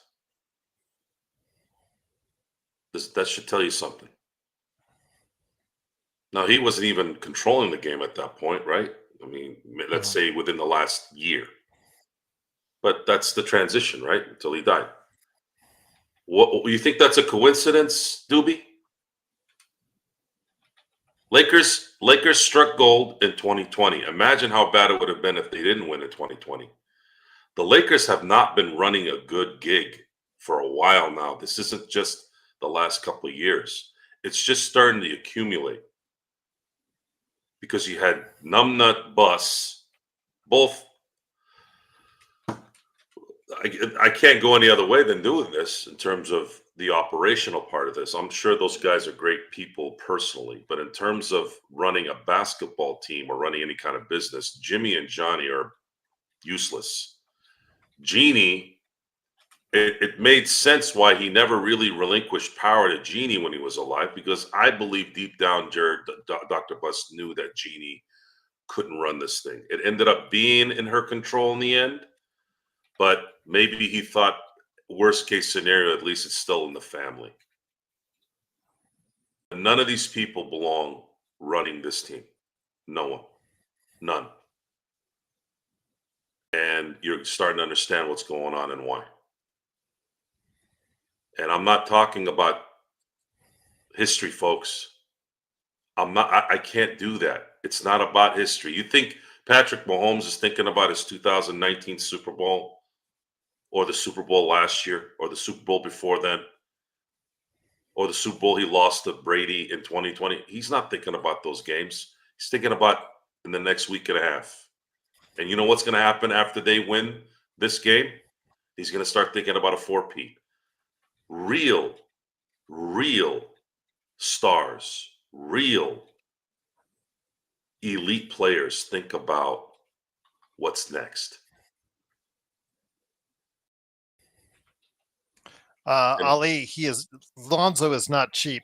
Remember, he is $20 million salary himself. So you have to get rid of Rui, JHS, his expiring, and then maybe you have to probably tack on a second or two. That's fine, whatever. But yeah, he is not cheap because of the fact that he takes so much of your cap space. That's $20 million for a backup point guard because he is not a starting point guard anymore. Ali, the knee issues, man, just to see where he's at. It's great that he's back on the court, but Ali, you're getting a guy that's averaging 5 points on the season. Yeah, he is a backup point guard at this point in time in his career, and that's a guy that you don't want to waste 20 minutes. The Browns of the world that's averaging 8 points of the year. We just got a guy, Joe, that's only averaged in double figures twice in the trade in DFS. We got to stop going and targeting guys that are averaging not even double figures for their career. We've got to just stop doing this.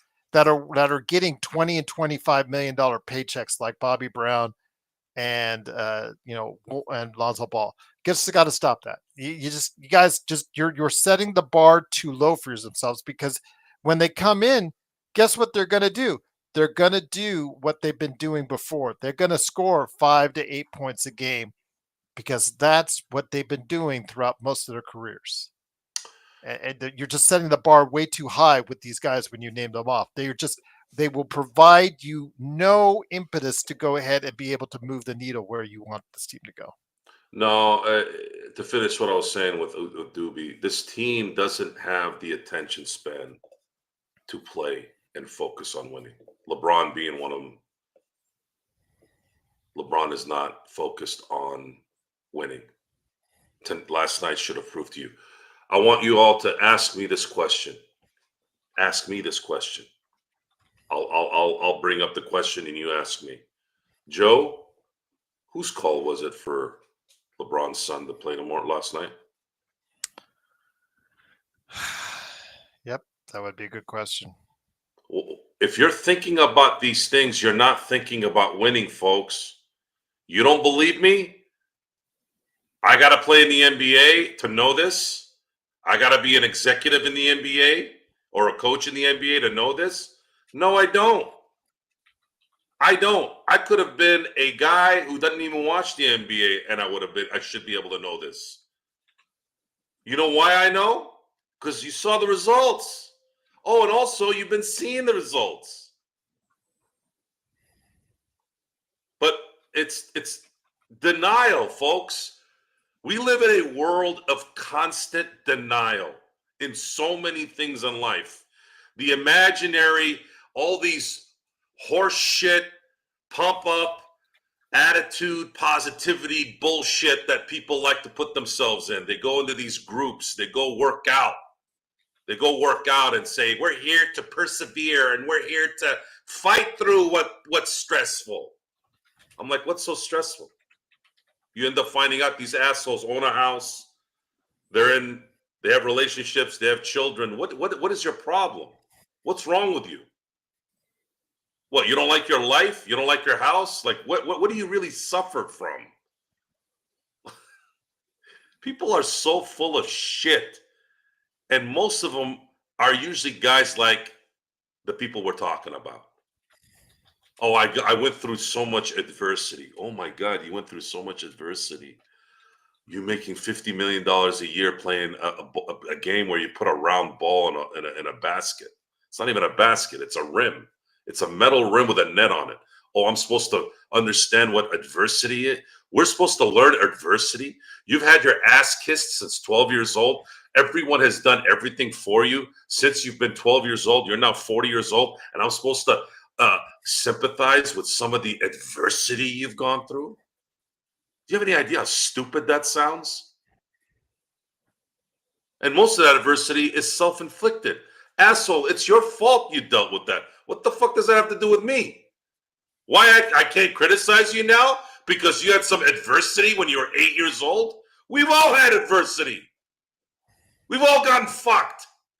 Not literally. Okay, so now what? We're human beings. We live on Earth. Why is that even important? Why do you talk like an idiot? Can you not play a no-talent player on your team, please? I'm not trying to complicate this. Please, can you try to win games every night? That's what you're getting paid for. You're getting paid $50 million a year to win games and be available. And Adam Silver, you need to worry about that, not taking 2 minutes off a quarter.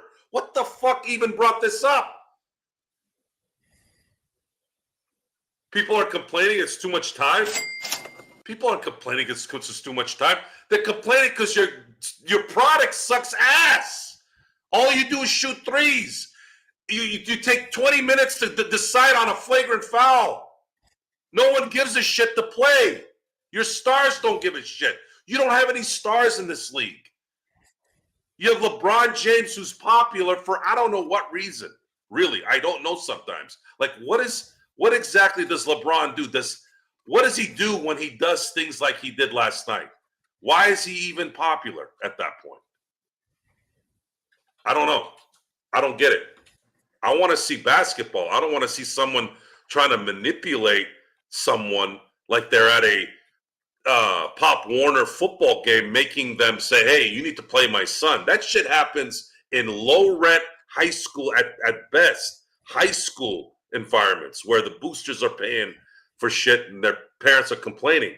That's why I never coached in high school, because I would have told those guys to go eat a dick.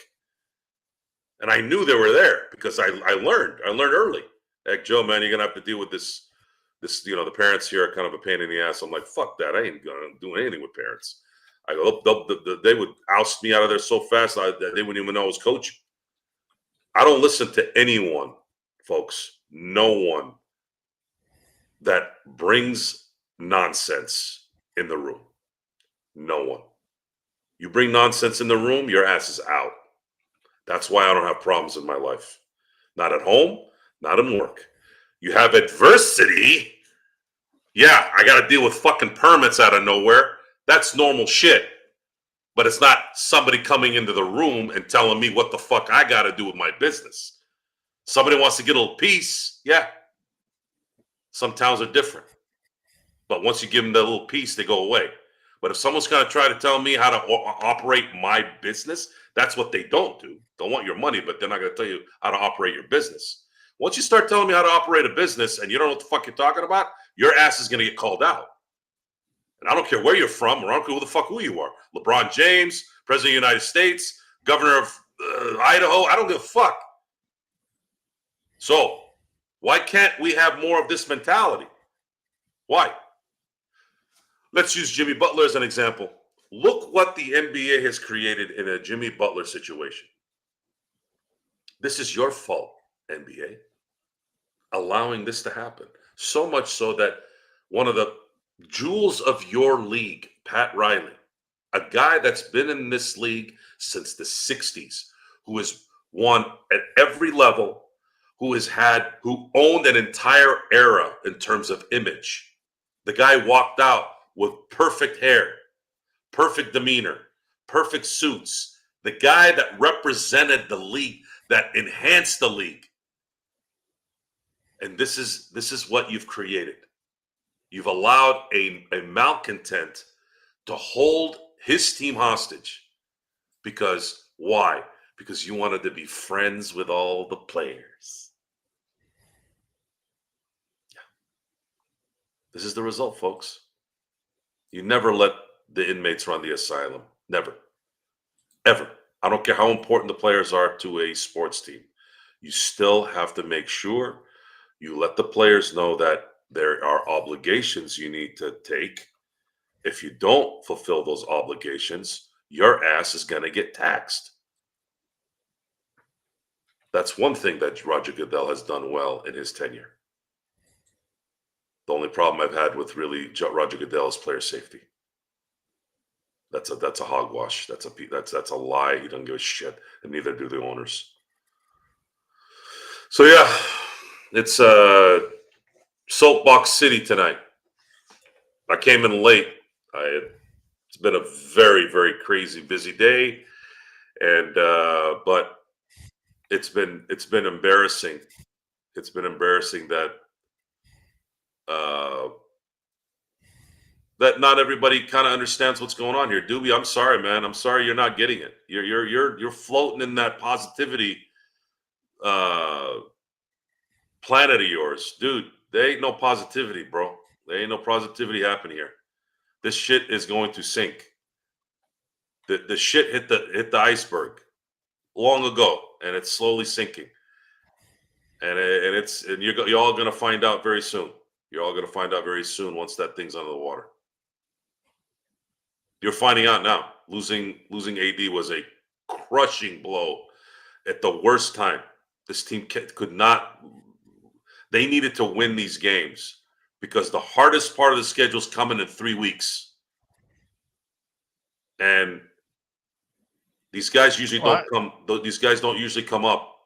And with the changes, well, no, this one on the radar, Joe. But if everybody remembers earlier this week, Joe, they made some schedule changes in March. The makeup games for the San Antonio game, I believe, and then what was it as well? Wasn't it a Charlotte game as well? I think at least the San Antonio game, they're now moved that into March, and then they moved Milwaukee a couple of days back. But yeah, that month in March, I just took a brief look real quickly on it. March is not going to be fun. March is not going to be fun. It starts before March. It starts really the week before. February has 28 days, so it's the 22nd is when the fun really starts. The 22nd through March is going to be the gauntlet, and it's not going to look good because if they don't, they were supposed to take advantage of this really kind of soft schedule, win these games, but every time they win the games they're supposed to, they always seem to shit themselves because they're too focused on something else. They're not. Just retire. There's a reason why I don't want 20-year careers. I don't want players to play 20 years. There's no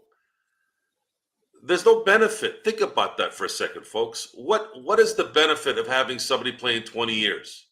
I'm talking about basketball. I'm not talking about football. Football, the quarterback rules are God knows what's going to happen in the next 20 years. You're going to have quarterbacks playing 25 years because you can't breathe on them, right? Even more than ever. But basketball, you have a little bit more physicality that's involved. You still have to guard people even when you're in your 20th year. You look at people's careers, their best years are between year 7, 8 to probably 14, if you're lucky, when you look at the past. That's it, guys. I want prime years from players. And if they're not going to show prime years, I don't care if they're stat padding. I don't care about any of that. I want championships. I want to be contending for championships. But this whole thing has become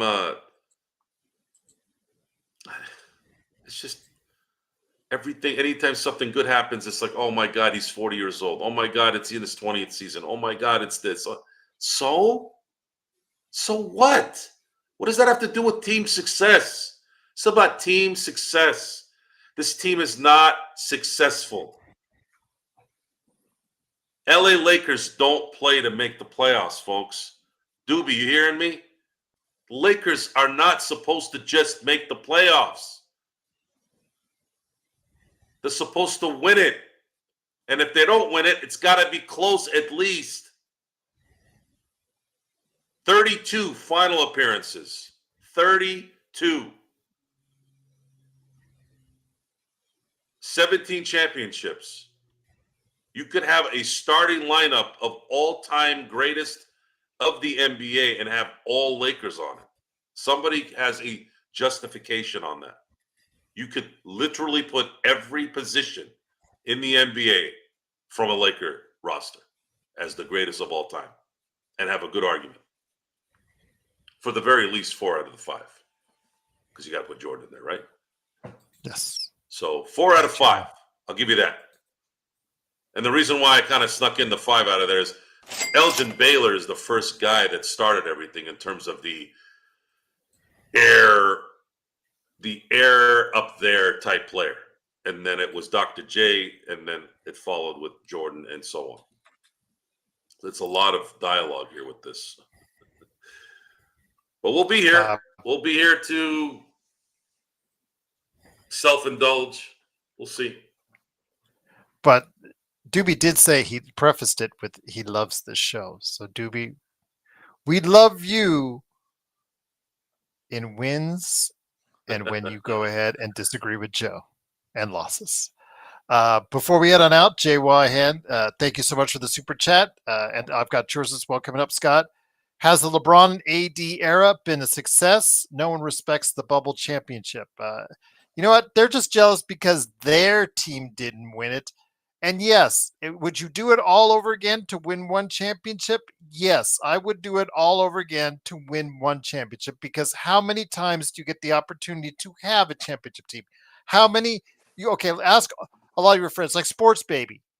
Sports Baby, he's an Indiana Pacers fan, but he's here modding the show. And man, I just love the fact that he is absolutely doing that. And he does a great job doing it too. He's all the way in Australia doing this, and he's an Indiana Pacers fan.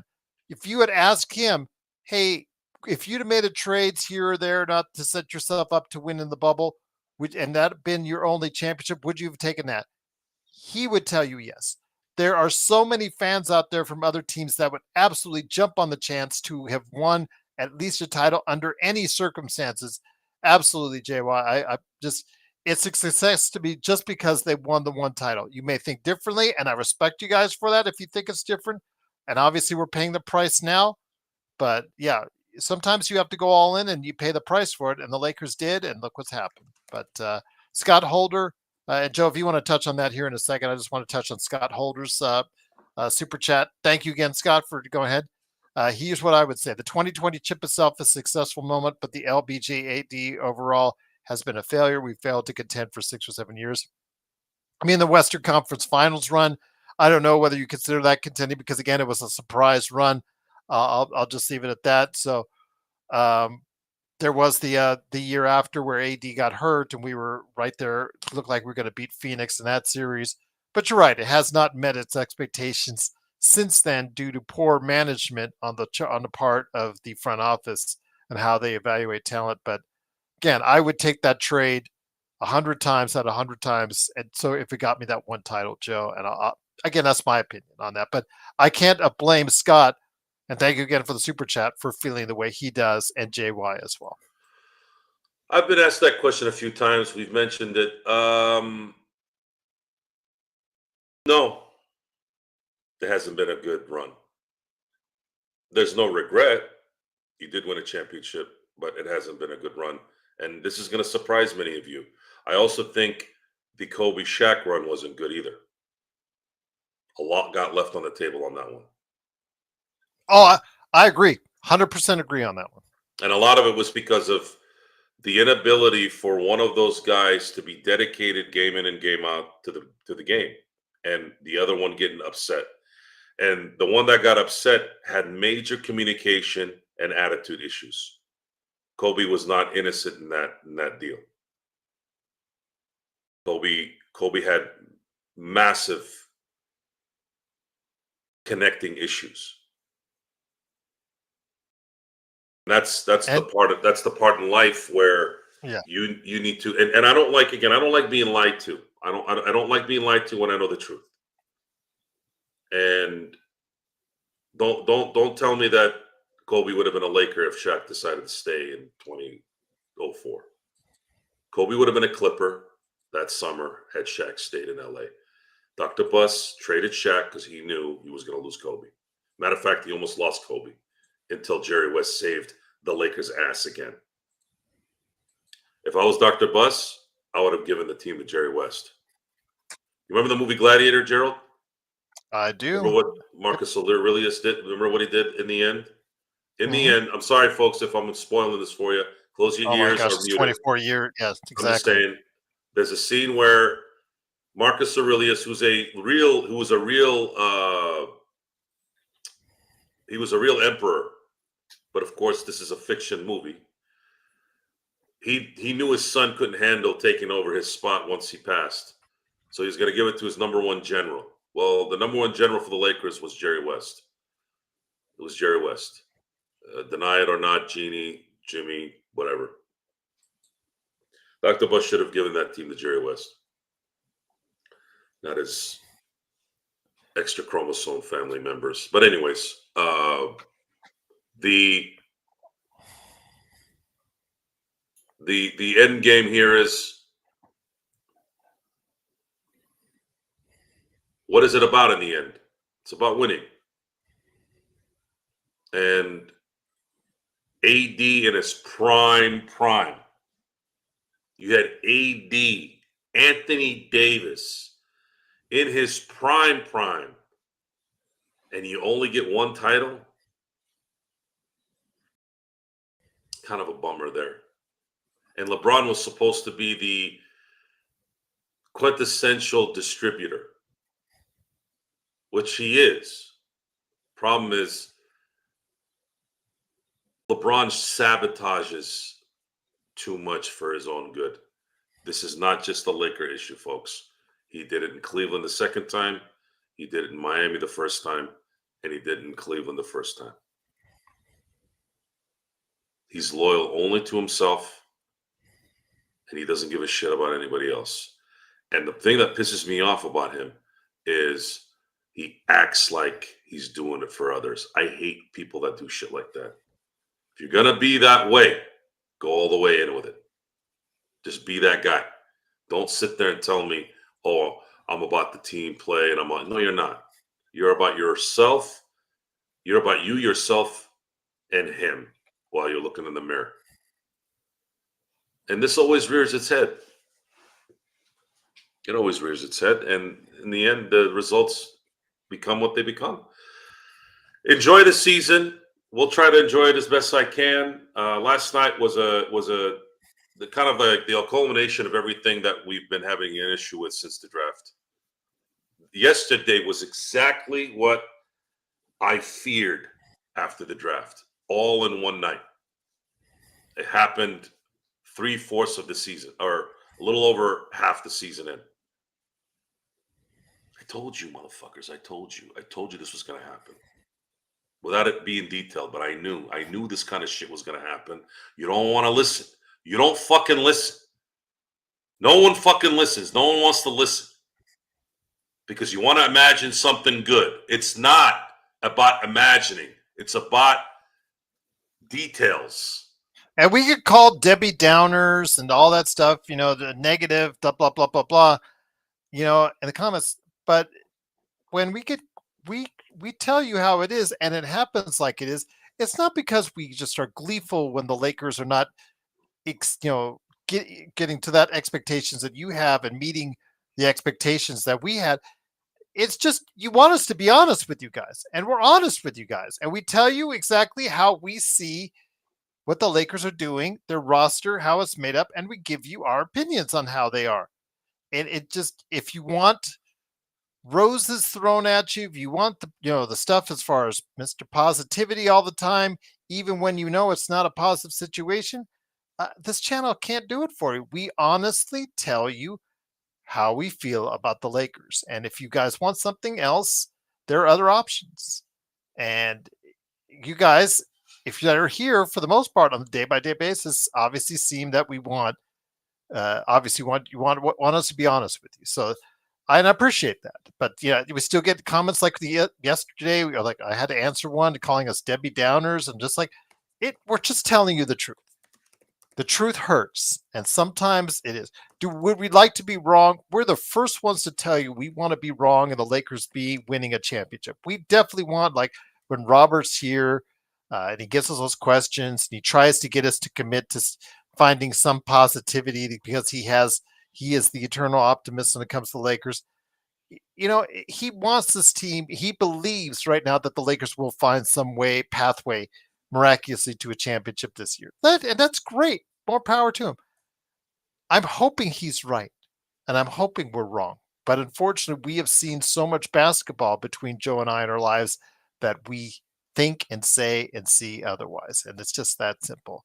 But before we head on out, Joe, if you want to add on that, by all means. But Miles Turner is the name of the week this time, as far as the rumor mill is concerned. And I'm just asking you a question. Okay, I understand that Indiana cannot sign him; he'll be a free agent at the end of the year. But why would you get rid of a guy? They're on a roll. They've won 8 out of 10. They're a half game out of fourth place in the Eastern Conference.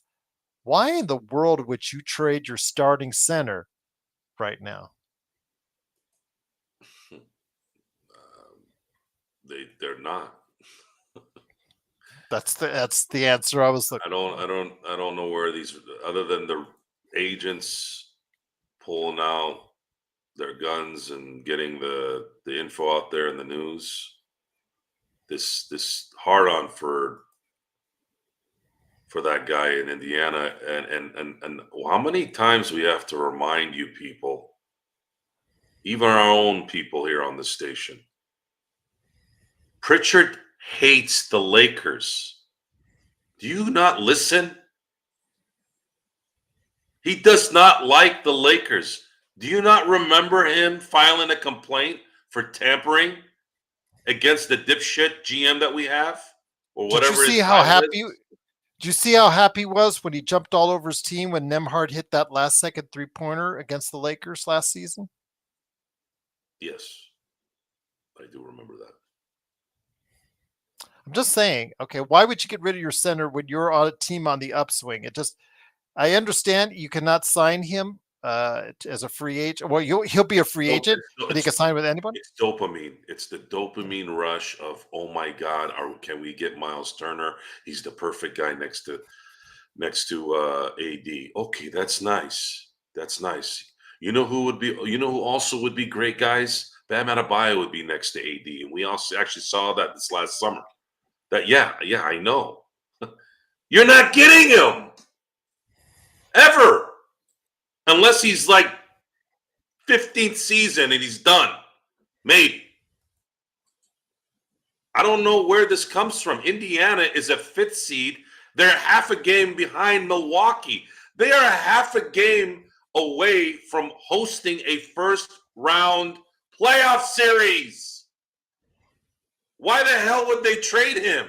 For what? For who? Is someone going to give him 4 first-round picks? Okay, maybe. But why would they ruin what could be a first-round home court advantage?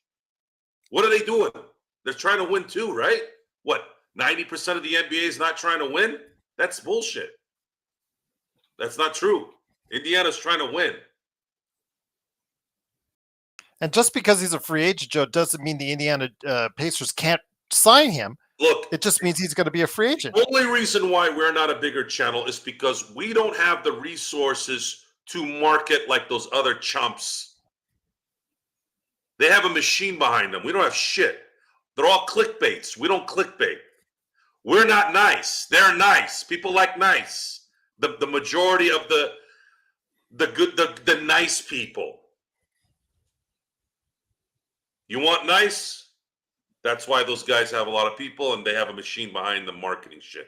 We don't have shit. We're rogues. We're doing things natural. We're doing things organic. And I tell you this, we know more shit than all those cocksuckers put together, and you know this. Yes. Before we head on out, wanted to go ahead and mention to Garrett, new viewer, thank you for joining us, Garrett. Truly appreciate it. He mentioned, what about Nick Claxton for the Nets? Let's say you're the GM of the Lakers, Garrett, and you want and the Nets call you about Nick Claxton. This is how much he costs for a guy. Remember, he's averaging 9 points, getting you 8 rebounds, but he's shooting 50%. You, Garrett, could probably shoot better from the free throw line than he did. There was the game, I think, in a playoff game where he was like 0 for 10, if I'm not mistaken. Yeah, so this is what you're getting. Let me go ahead and see if I can blow it up here a little bit more. There we go. Probably a little bit clearer for you guys now. There you go. $27 million for this year for a guy that shoots 50% from the free throw line. $25 million the year after. It's a descending contract. 23 the year after, and 20 the year after. Just about under 21. Joe, as a guy that, man, you probably, both your legs combined are probably thicker than his, because he is absolutely very, the lower base is very thin on there. So he gets beat up a lot underneath. I understand he's a good kid with some ups, and he does block some shots, plays pretty good as far as positional defense from what I've seen. For a guy that's worth that much money right now, that's a lot of money for a guy that is not going to give you that. It doesn't move the needle, Garrett. It just doesn't move the needle enough.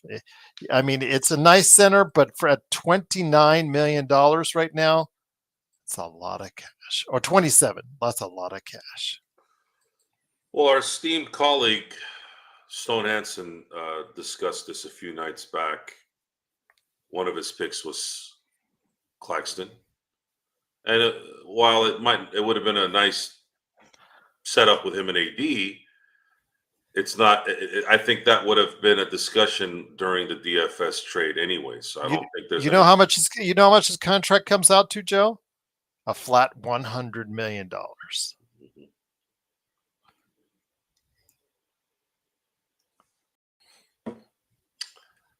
Hey, I didn't agree to this collective bargaining agreement. All the baseball people out there angry with the Dodgers for basically getting everybody right. Steinbrenner, Steinbrenner is really Steinbrenner pissed off. crying and whining because his ass got worked in a 5-game, or well, it was a 5-game series, and got punked in his crib. And the Dodgers just picked up another reliever, guy who threw a 1.1 ERA, I think. Mr. Kirby, yes, out of Texas. Texas really wanted to sign him, and Kirby's like, guys, you want to know how bad it is in Major League Baseball when a guy in Texas, by the way, Texas is a beautiful place to play. State helps with the no state tax. You know how bad it is when Texas wants you and then you still leave for LA? That's how good the Dodgers run shit over there. Imagine that. Imagine that. How good. You got people coming from Japan. You got people coming from Texas. You got people coming from San Diego. You got people coming from the East Coast. It doesn't matter, folks. People want to be around greatness. The Dodgers have been greatness. They haven't won enough championships since 2013 when the Guggenheims took over. But there are other circumstances in that. They should have 2 more World Series, but they got cheated out of those. But that's another discussion for another day. We got to get past that. Forget about the past now. Let's focus on the future. Right now, the Dodgers are the world champions of baseball. They have the number 1 player on their team, and some could argue they have 3, 5, and 8 best players in the league. Good for them. And they have depth, and they have people that love being there, and that ownership and that management is continuing to give back to the fans, whether it's enhancing all the amenities at the stadium, whether it's supplying the team with enough depth and enough talent so that we can enjoy all 162 games. Heck, I'm going to be at spring training here in about 3 weeks, folks. We're going to be doing some shows over there. You guys are going to get a chance to see a little bit more of what an organization is supposed to do with the resources they have. It's a beautiful thing when you see winners doing winning things. That's why I'm cheering for the Kansas City Chiefs Sunday. While so many people all of a sudden started hating on Patrick Mahomes and Kansas City, folks, think about that for a second. Why is it that people hate winners? Constant winners. There's a line I heard the other day. No one who's doing better than you is going to hate on you. I thought that was a pretty good line. It's true. The only ones that really hate on you are the ones that aren't doing as good as you. And then they start making excuses. Oh, it's this person. Oh, it's that person. Oh, it's Mars revolving around Jupiter or the sun or Earth or the moon or whatever bullshit lie that comes out of people's mouths. I want winners and I want greatness. And when you have a LeBron James and an Anthony Davis and you're not showing greatness, you have failed. I'm not talking about Rob Sacre and Ryan Kelly and Tarek Black. Of course, I'm not going to get upset about that. But I am going to get upset when you have LeBron James, who's the self-proclaimed greatest of all time, and you have Anthony Davis, who was supposed to be the number one in terms of talent of his era. Instead, it ended up being a second-round pick. Did you hear that, folks? A second-round pick out of the Eastern Bloc, who's about to win his fourth MVP. AD should be winning his fourth MVP right now. So, while I wouldn't trade that championship in 2020 for anything, in the end, the LeBron AD era, it came out to be a C grade. Should have been a B plus at the very least. But it is what it is. I just still can't believe Charlotte traded away Nick Richards for that price. Had I known him be available, I again thought that he's $5 million. He's cheap. He's in his prime right now. And why they let him go for that price to Phoenix, I just don't get it. I don't understand.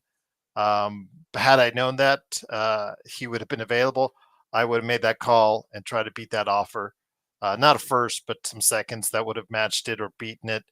Yeah, so that's the one player I think that the Lakers let slip away that I didn't even know was available. Again, what is Charlotte doing when they're getting rid of the talent that they sorely need to keep on the roster, cheap talent, and they're doing that. So that's probably the player I would have targeted. Valanciunas is old, $10 million, but at least it's not that expensive comparatively speaking to the what he's got 30 million on his contract. Vucevic has got 40 million, 2 years on his contract. But they want firsts. Washington and Chicago wants first, and not giving up first for a 30-year-old plus center in either situation, no matter how good they're playing right now, unless they are an all-star, and those guys are no longer at an all-star level. So, yeah, it's a problem right now. I mean, do you give up your future just to only get incrementally better? Okay, put it this way, Joe. Do you give up your firsts in order to lose in the first round or the play-in? Which is what right now is what's looking more likely for the Lakers. I don't know. And Rob just may do it. Rob just may give out those firsts. I have zero faith in this team, especially that drip. I can't stand those people, man. I can't stand Rob or Jeannie. At the end of the day, those are the ones that let this happen. They're the ones that are in charge, especially Jeannie. I can't stand them. I just can't. They make me sick. They make me sick thinking about them, let alone just talking about them. I can't believe they let an agency and a player do what they've done to this team. I really can't. Yeah, Doobie, Zach is just too expensive. Without D'Lo's contract to throw in the trade, with come on, Doobie, you should know this. If you're gonna come at us with this positivity stuff, which I'll give you. He said he's too expensive too. Zach is too expensive. Yeah, he's agreeing. So no, I mean even Zach in general. Just what that even should be. Levine is having a monster year, Joe. Levine is having a monster. 50, 40, 80 is a pretty darn good year by any stretch, and he's having it. I got to give him credit for that because I was really down on him. I'll admit I was really down on him because of his faulty knees, but He's played well and actually played even average defense, which a lot of teams were hoping he would finally do. So he'll probably be moved at the deadline, but the Lakers just can't afford him. So it's just absolutely what it is. But last one before we head on out, JY Hens says, that's a good question, G. Give up your future for a first round exit against the Nuggets because that's who we're going to play. Yeah, that's who we're always destined to play. I mean, do we want to give up our first round draft picks to go up a round higher? Because that's basically what we're looking at from what we were expected to do. And I say no. Again, I sorry. will take the Lakers seriously as soon as Genie puts up the team for sale to the Guggenheims. That's when I'll start taking the Lakers seriously. And on that note, it is, of course, Joe Soro along with me, Gerald Glassford. Check out Joe at Simblades, simblades.com to check out the work he's done with his company. Also, as well, his game, COREUPT on Steam. Go ahead and check that out today. And then, of course, if you want to talk to him directly, he's got his Facebook with his Twitter, but also Ox1947 at LakersBall.com. That's where I met him in the first place. So go ahead and check it out. So go ahead and be a good part of what they're doing. And then also go ahead and be a good part of what we're doing here later today, because it already is today. It is at 4 p.m. It's an early start out there, Pacific time. It is, of course, the Lakers and the Washington Wizards. Wizards, at least, are going to be on a back-to-back. They're not only bad, but they're going to be on a back-to-back. So maybe that'll be a good sign for the Lakers. They need all the good signs they get with AD out. But we will see what happens. But Joe, any last thoughts before we head on out? You got a stay of execution for 7 days, 8 days. You better hope your boy pulls a couple rabbits out of that hat. If he does nothing like they did last summer, good luck. Lakers right now, as of this conversation. Oh, and JJ 10.5 Redick is a games. bitch, by the way. He became a bitch last night. Official. I Somebody should told say you, it to his Joe, face. Somebody should say it to his face. you were high on him, and Oh, you were playing. I was very, very supportive until he turned into the same daisies and tulips that his players are. Yep. And on that, Sorry, hey, I didn't do it. I didn't do it, folks. They did it. I feel like Gervais at the Golden Globes. What's his first name? Ricky Gervais. mm-hmm. That's all I'm doing, guys. I'm just telling you what you are. I'm talking about the Lakers, not the people in the crowd. This is what you guys are. You're a bunch of tulips and daisies. And you act like you're tough. I've been around that life for a long time, guys. That's one thing I do know. The fake tough guys, the studio gangsters, they're everywhere. You don't know who I am. I'm like, what? Should I know who you are? Who the fuck are you? It's a funny line when you're getting in an argument with people. I don't get into a lot of arguments, Gerald. I don't get into street fights. I'm a grown-ass man. I don't do that. But once in a while, you'll get into these discussions every now and then. You'll start hearing some people talking all, puffed up. And I'm like, oh, you're puffed up. Oh, you're a tough guy, huh? Okay. Well, tell me why you're a tough guy. What are you going to do? What the fuck are you going to do? What's going to happen? We're going to fight in the street? Then what? What's that going to solve? Tell me why you're a tough guy. What? Because you play NBA basketball?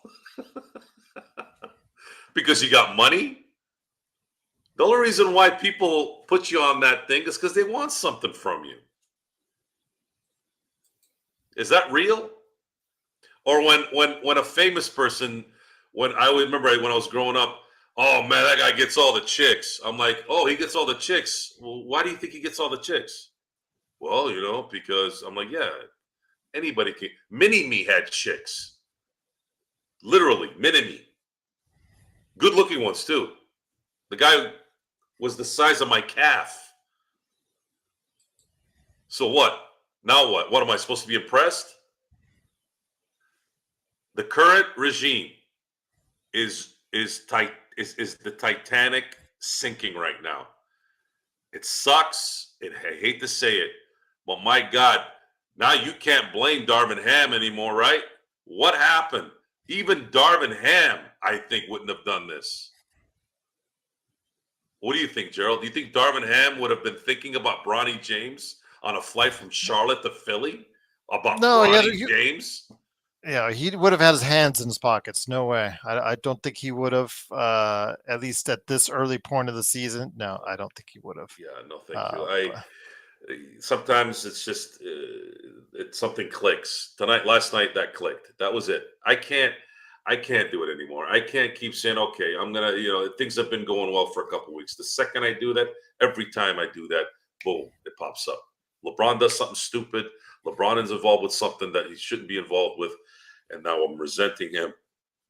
And then here we are. It's just exhausting. It's the most exhausting star I think I've ever seen in the history of sports. And the reason there's been exhausting players, believe me, but not at the caliber of LeBron James. He wears everything out. My God. Shaq was like a pain in the ass, but he doesn't hold a candle to LeBron. No one ever has. now pockets may have had or would have had us. Maybe he would have had us 10 games under 500, Doobie, like you're saying, but he wouldn't have at least played Bronny in that first quarter last night. Yeah, don't get me wrong, guys. I'm not saying that Darvin was a better coach. No. But I have a very strong feeling that he would not have been thinking about a G League player when he needs to figure out what the hell he's going to do in a place where they've sucked ass. Yeah, Torian Prince would have gotten that start instead. Torian Prince is a legitimate NBA player. Good or not, still an NBA player. The other number 9 isn't. Yeah, it's well, guys, let it play out. Forget about what I said. I'm a nobody. I'm in Southern California enjoying the good weather and good life. I don't know shit about basketball. Just go ahead. Go ahead. Do it. Watch. Let's see what happens. Doobie says 1 bad game after 4-game win streak, and we're going to bring you back around when we win the next 3 with no AD. Okay, Doobie, we'll see. We always love having you part of the show, and we thank you again for prefacing everything by saying you love the show, because we love you too, as far as what you bring, and just love it anytime you stop by on playback as well. But everybody, before we head out, the Lakers, just remember this, as AD is out, Lakers are in 5th place, essentially tied for 5th place with the Clippers at 26-19, 10.5 games out. Minnesota has won 4 in a row. They're starting to right their ship. Dallas just got Kyrie back. They've won 2 in a row. Phoenix and Sacramento, it is what it is. Golden State, it is what it is. But yeah, just remember where they're at now until finally when AD gets back in the lineup and see where it is, because this will be a true test for the team. You've been waiting for a true test for the team this season. Here it is. But it all starts later today with the Lakers at Washington. We'll bring it to you live on the simulcast as far as the chat is concerned. Of course, it is, of course, the Lakers Fast Break. Truly appreciate you joining us. And afterwards, it is, of course, the best Lakers post game that's out there, the most opinionated. And gosh darn it, we're just the best. We can't help it. We won't be modest. We are the best post game that's out there, the best show on the Lakers that's out there. Of course, that is. We're not a bunch of dinkuses, I'll tell you that, at the very least. That's it. Dinkuses or whatever you want to call us. We're certainly none other than best. I've been watching. There's been podcasts just showing up on my YouTube, Dodger ones especially. I mean, there's been some Dodger shows I've been clicking on. I'm like,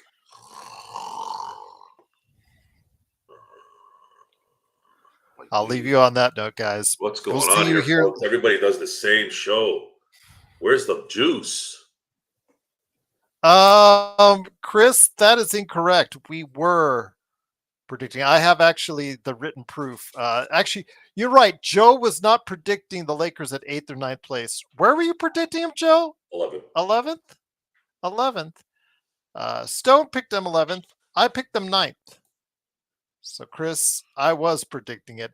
Most of our panelists predict them in the 8th, 9th, or 11th spot. There was a couple 6th places, and that's the best out of the dozen to 15. In fact, if you remember, it's still up there. If you remember, you see all of our predictions there. Joe actually told his out there, but yeah, everybody else put theirs in writing, and it's up there. So yeah, we were actually. And just to put that in perspective, folks, they are 3 games away from the 11th spot. That's how tight the West is. So if they have a bad week and the teams that are in that area have a good week at the same time, Lakers could go from 5 to 11 very quickly. And on that ominous note, it is the Debbie Downers known as the Lakers Fast Break. Truly appreciate you joining us. We'll be back later today for more fun and hijinks from the Capitol. The Lakers will be playing the Washington, D.C. Wizards. We'll go ahead and talk about it on playback and also as well the best post game that's out there for Lakers basketball right here at the Lakers Fast Break Podcast.